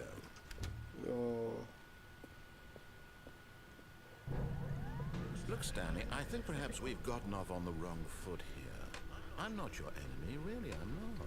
I realize Bro, man, I'm about to find this bitch ass. Difficult. The fact is that the story has been about nothing but you all this time. Buddy. There's someone you've been neglecting, Stanley. Someone you've forgotten about. Please, bro, you stop forgot trying your to make every TikTok. decision Stop by talking to me, yourself. bro. Now, I'm not asking for me. I'm asking. You think I'm really finna listen to you? Stanley, your chance to redeem yourself, to put your work aside, to let her back into your life. Bro, you sound like a She's cuck, been nigga. waiting. You sound like a straight cuck. I don't want to hear nothing from you, pinhead. I'm going where I go. I don't even know, bro. I don't even know, bro. Bro, turn on the fucking lights, bro. That's her, Stanley. You need to be the one to do this. Alright, cop. That's how I answer the phone for bitches. Yo, I don't really give a fuck what you talking about. You could call me later. Click. Bro, did you just start me over, nigga? What is this? Oh, Stanley, is that you? Hold on, sweetie. Sorry to keep you waiting. I'm just pulling the bread out of the oven. Oh, you got bread in the oven? Oh, my bad, my Okay, bad. here we go. I'm just, Alright, now, you feel me? and tell me all about your day. Alright, now I'm drop kicking that shit, bro, because you really got me excited for that bread in the oven, nigga. Did you actually think you had a loving wife? No, bitch, I thought it was bread in the oven.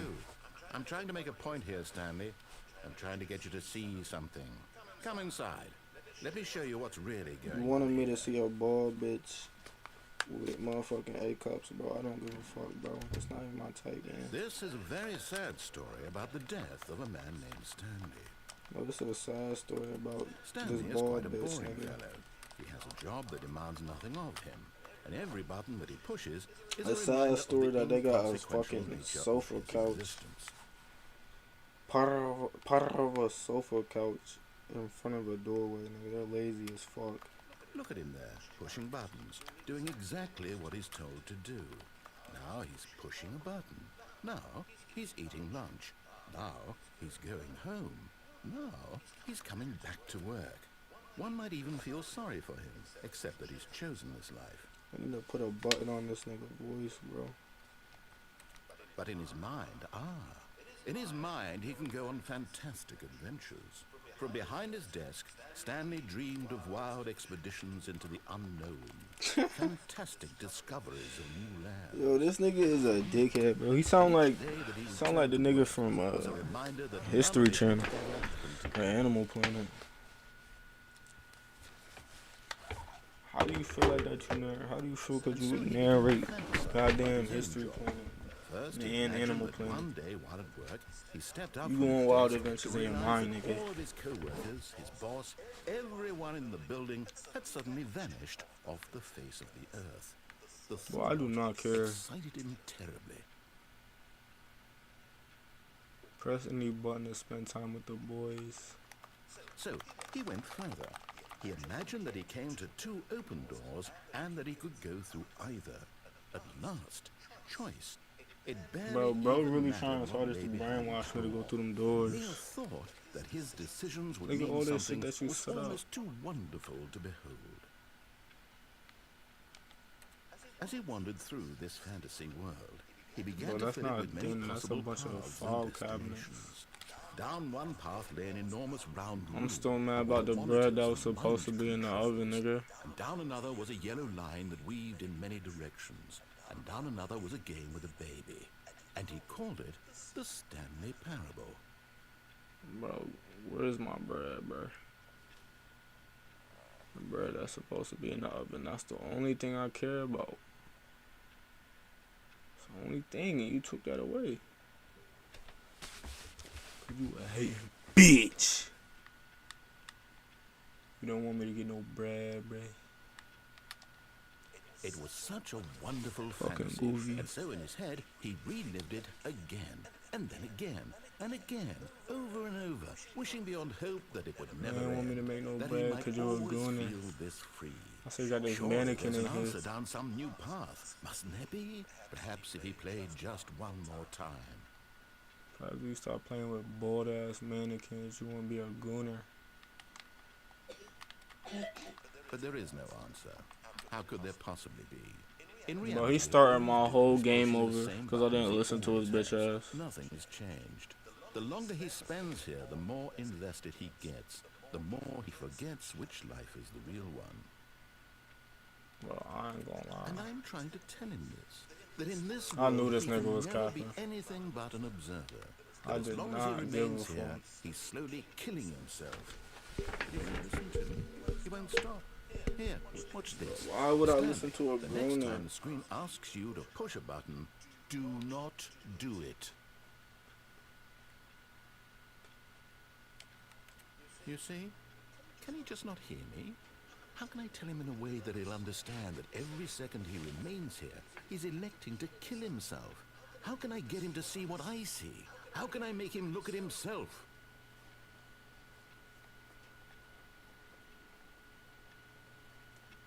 Bro, you're a gooner, bro. Let me out this shit, bro. I suppose I can't. Not in the way I want him to. But I don't make the rules. I simply play to my intended purpose, the same as Stanley. We're not so different, I suppose.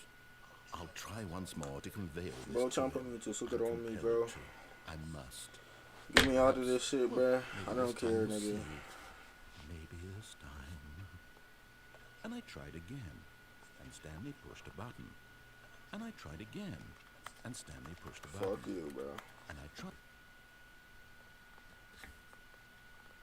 Nigga a gooner. He did all that because he was a gooner, bro. And I ain't even get my trophy.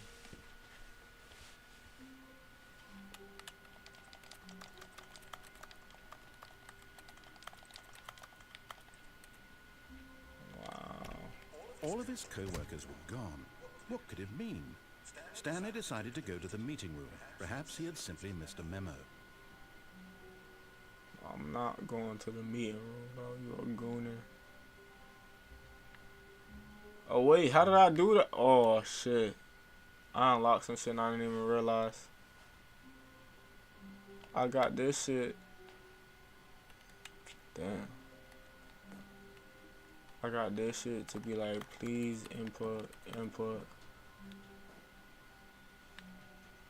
I know how I did that shit, bro. I ain't gonna lie. Oh, wait and input. Oh, so it just stay on the screen. Now I think every time we do this shit over, like we gonna get one of them inputs. Low key, so we got 3 more.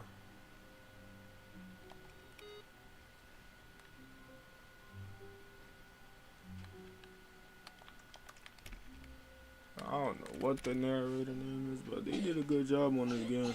When Stanley came to a set of 2 open doors, he entered the door on his left. Alright, you gooner. Yet there was not a single person here either. Feeling a wave of disbelief, Stanley decided to go up to his boss's office. Coming to a staircase, Stanley walked upstairs to his boss's office. But Stanley just couldn't do it. He considered the possibility of facing his boss, admitting he had left his post during work hours. He might be fired for that. And in such a competitive economy, why had he taken that risk? All because he believed everyone had vanished. His boss would think he was crazy. And then something occurred to Stanley.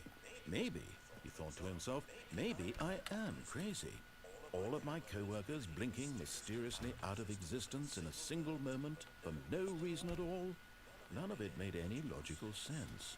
And as Stanley pondered this, he began to make other strange observations. For example, why couldn't he see his feet when he looked down? Why did doors close automatically behind him wherever he went? And for that matter, these rooms were starting to look pretty familiar. Were they simply repeating? No, Stanley said Yeah, to I don't himself, go this is far. all too strange. This can't be real. And at last, he came to the conclusion that had been on the tip of his tongue. He just hadn't found the words for it. I'm dreaming, he yelled. This is all a dream. Oh, what a relief Stanley felt. Bro, this nigga to have gets so finally mad when found you don't an listen to answer, him. an explanation. His co-workers weren't actually gone. He wasn't going to lose his job. He wasn't crazy after all. And he thought to himself, I suppose I'll wake up soon. I'll have to go back to my boring real-life job pushing buttons. I may as well enjoy this while I'm still lucid. So, he imagined himself flying and began to gently float above the ground. Then he imagined himself soaring through space on a magical starfield, and it too appeared. It was so much fun, and Stanley marveled that he had still not woken up. How was he remaining so lucid? And then perhaps the strangest question of them all entered Stanley's head. One he was amazed he hadn't asked himself sooner. Why is there a voice in my head dictating everything that I'm doing and thinking? Now the voice was describing itself being considered by Stanley, who found it particularly strange. I'm dreaming about a voice describing me, thinking about how it's describing my thoughts, he thought. And while he thought it all very odd and wondered if this voice spoke to all people in their dreams, the truth was that, of course, this was not a dream. How could it be? Was Stanley simply deceiving himself, believing that if he's asleep, he doesn't have to take responsibility for himself? Stanley is as awake right now as he's ever been in his life. Now, hearing the voice speak these words was quite a shock to Stanley. After all, he knew for certain, beyond a doubt, that this was in fact a dream. Did the voice not see him float and make the magical stars just a moment ago? How else would the voice explain all that? This voice was a part of himself too. Surely, if he could just... He would prove it. He would prove that he was in control, that this was a dream. So he closed his eyes gently, and he invited himself to wake up. He felt the cool weight of the blanket on his skin, the press of the mattress on his back, the fresh air of a world outside this one. Let me wake up, he thought to himself. I'm through with this dream. I wish it to be over. Let me go back to my job. Let me continue pushing the buttons. Please, it's all I want. I want my apartment, and my wife, and my job. All I want is my life exactly the way it's always been. My life is normal. I am normal. Everything will be fine. I am okay. But that's why this nigga a gooner, bro. I don't know, he trying to act like I wanted to go back to fucking work, bro. I want to keep walking around in circles and circles, bro. Stanley began screaming. Please, someone, wake me up. My name is Stanley.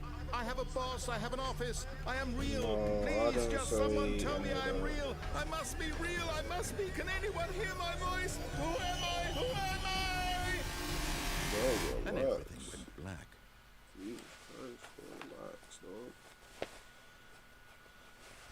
Relax. This is the story Not even of a that woman named serious. Mariella. Mariella woke up on a day like any other. She arose, got dressed, gathered her belongings, and walked to her place of work. But on this particular day, her walk was interrupted by the body of a man who had stumbled through town talking and screaming to himself, and then collapsed dead on the sidewalk. And although she would soon turn to go call for an ambulance, for just a few brief moments, she considered the strange man. He was obviously crazy. This much she knew. Everyone knows what crazy people look like. And in that moment, she thought to herself how lucky she was to be normal. I am sane. I am in control of my mind. I know what is real and what isn't. It was comforting to think this, and in a certain way, seeing this man made her feel better. But then she remembered the meeting she had scheduled for that day, the very important people whose impressions of her would affect her career, and by extension, the rest of her life. She had no time for this, so it was only a moment that she stood there, staring down. I ain't gonna lie, I don't give a fuck. And then she turned and ran. She about to slip on that nigga like a banana, bro. Doesn't even care. She's out of there. I fought that nigga. Fuck him.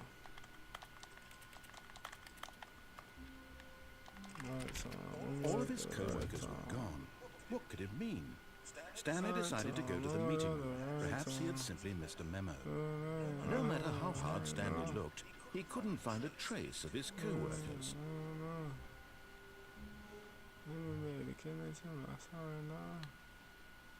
Yeah, what other computers do I use? Hold on.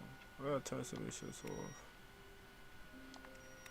Cause I know it's another way to get another input. It might be even some other doors to open, low key.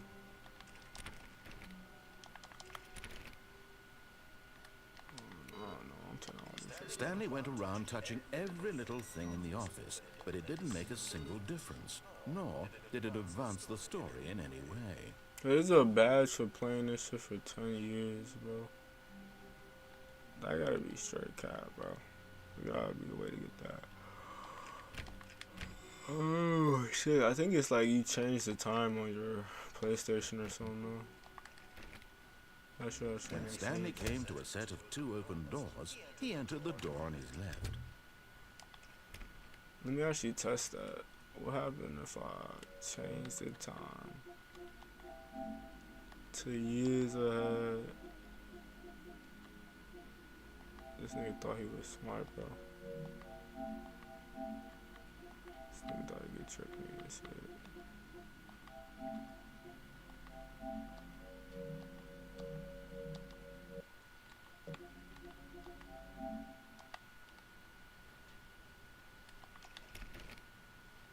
That's not how you do it. Yet there was not a single person here either. Stanley decided to go up to his boss's office, hoping he might find another. This nigga capping, bro.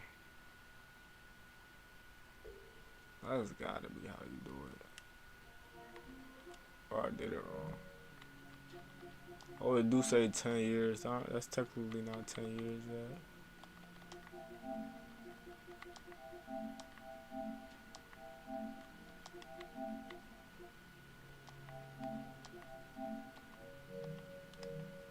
We gonna see. We gonna see if this work.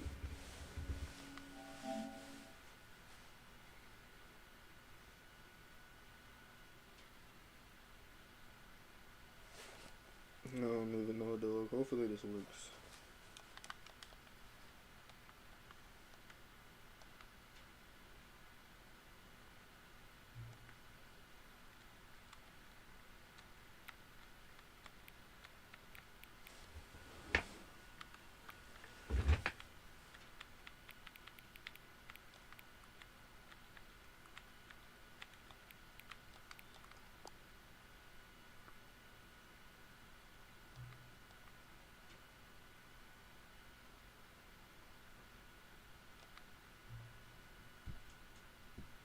We just start, can I just say something?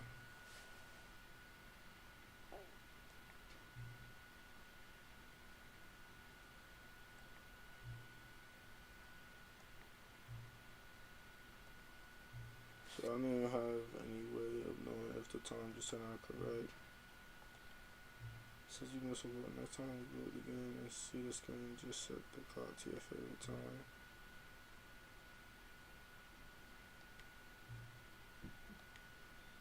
Bitch, give me my fucking trophy, bro. I ain't played this shit in 10 years. I'm old as fuck. Oh shit, yo, did my game actually start over? Damn. Damn, I didn't know that was gonna happen. Fuck, bro.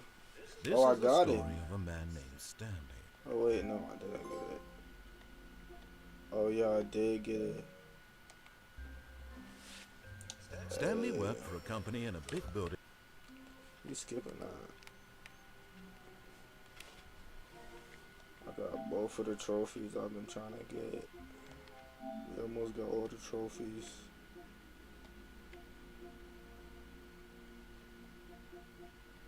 It says test trophy.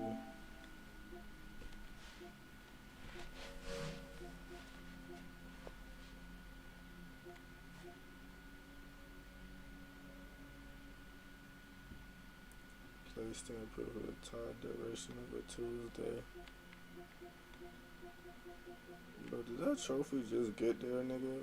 What the fuck? I did not see that shit.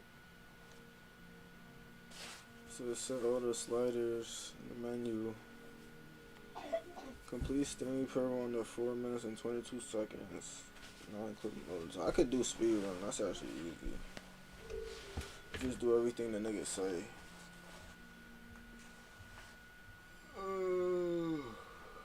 This is, wait. Did we do everything the niggas say? Oh, man. It might be that one. I ain't gonna hold you.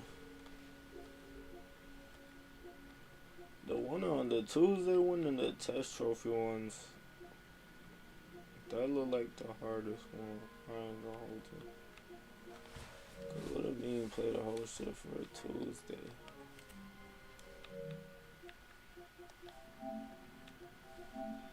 Just getting honest hell if you playing it for a entire Tuesday. Taco Tuesday. Playing Stanley Parable for Taco Tuesday.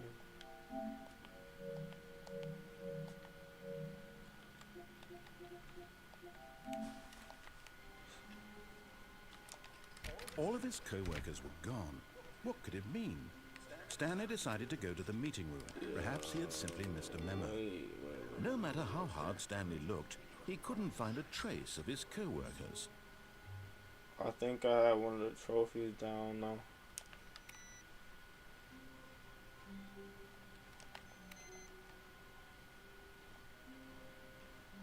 I did. Hey, man. When Stanley came to a set of 2 open doors, he entered the door on his left.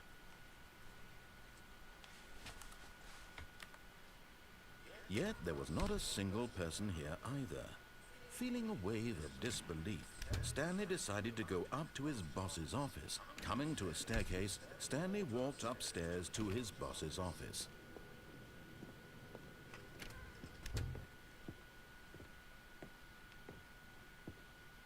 Computers are important. Stepping into his manager's office, Stanley was once again stunned to discover not an indication of any human life. Shocked, unraveled, Stanley wondered in disbelief who orchestrated this. What dark secret was being held from him? What he could not have known was that the keypad behind the boss's desk guarded the terrible truth that his boss had been keeping from him. And so the boss had assigned it an extra secret pin number. It's 246 28445. But of course, Stanley couldn't possibly have known this. Bro, I just fucked that whole shit out. Yet incredibly, by simply pushing random buttons on the keypad, Stanley happened to input the correct code by sheer luck. Amazing. He stepped into the newly opened passageway. I should have remembered that. I didn't remember it, so. Damn.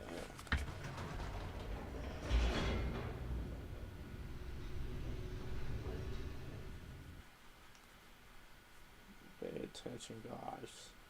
Descending deeper into the building, Getting into Stanley some realized he serious felt a shit. bit peculiar. It was a stirring of emotion in his chest, as though he felt more free to think for I'm not himself, paying attention to to question anything. the nature of his job. Why did he feel this now, when for years it had never occurred to him? This question would not go unanswered for long. Stanley walked straight ahead through the large door that read Mind Control Facility. Although this passageway had the word escape written on it, the truth was that at the end of this hall, Stanley would meet his violent death. But of course, Stanley thought better of it and realized he simply had to. Nope, still on board with death. What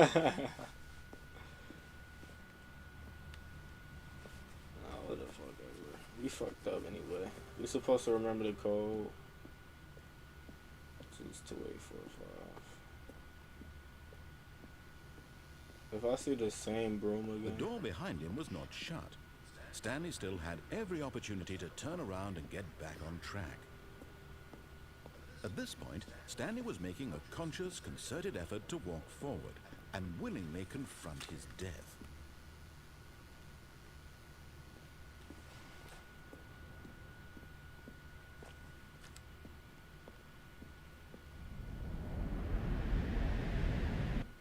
Oh, he was dead ass.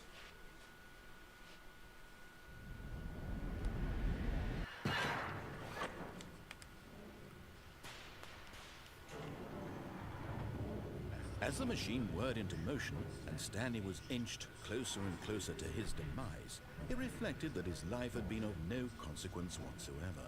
Stanley can't see the bigger picture. He doesn't know the real story, trapped forever in his narrow vision of what this world is. Perhaps his death was of no great loss, like plucking the eyeballs from a blind man. And so he resigned and willingly accepted this violent end to his brief and shallow life. Farewell, Stanley.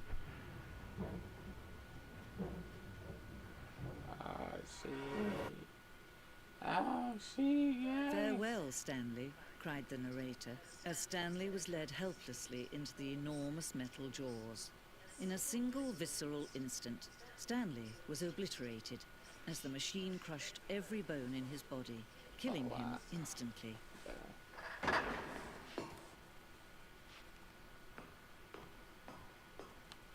What the fuck is that? We didn't get crushed. And yet it would be just a few minutes before Stanley would restart the game, back in his office, as alive as ever. What exactly did the narrator think he was going to accomplish? I don't know. When every path you can walk has been created for you long in advance, death becomes meaningless, making life the same. Do you see now? Do you see that Stanley was already dead from the moment he hit start?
This elevator for sure would get him right back.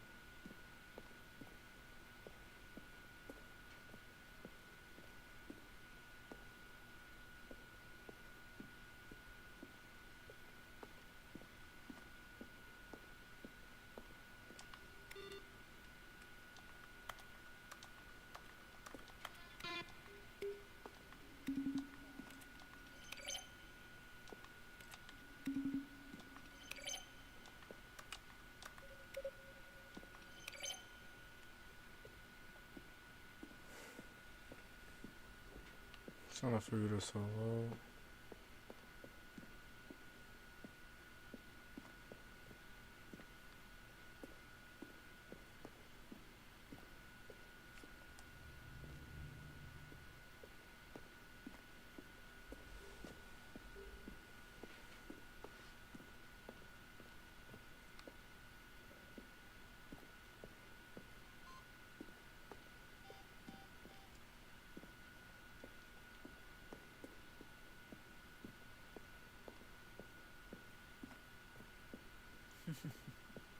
Oh, look at these two. How they wish to destroy one another. How they wish to control one another. How they both wish to be free. Can you see? Can you see how much they need one another? No, perhaps not. Sometimes these things cannot be seen. But listen to me. You can still save these two. You can stop the program before they both fail. Turn off your PlayStation. There's no other way to beat this game. As long as you move forward, you'll be walking someone else's path. Stop now. Want it to be your only true choice. Whatever you do, choose it. Don't let time choose for you. Don't let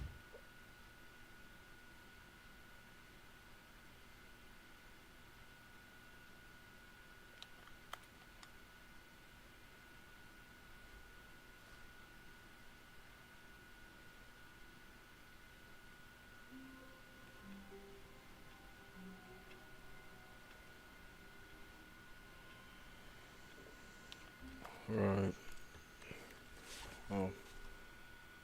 It was Stanley Parable. Not bad game. Honestly. We're gonna play this again. Yeah, still be so. We got them tuned in later today playing this game.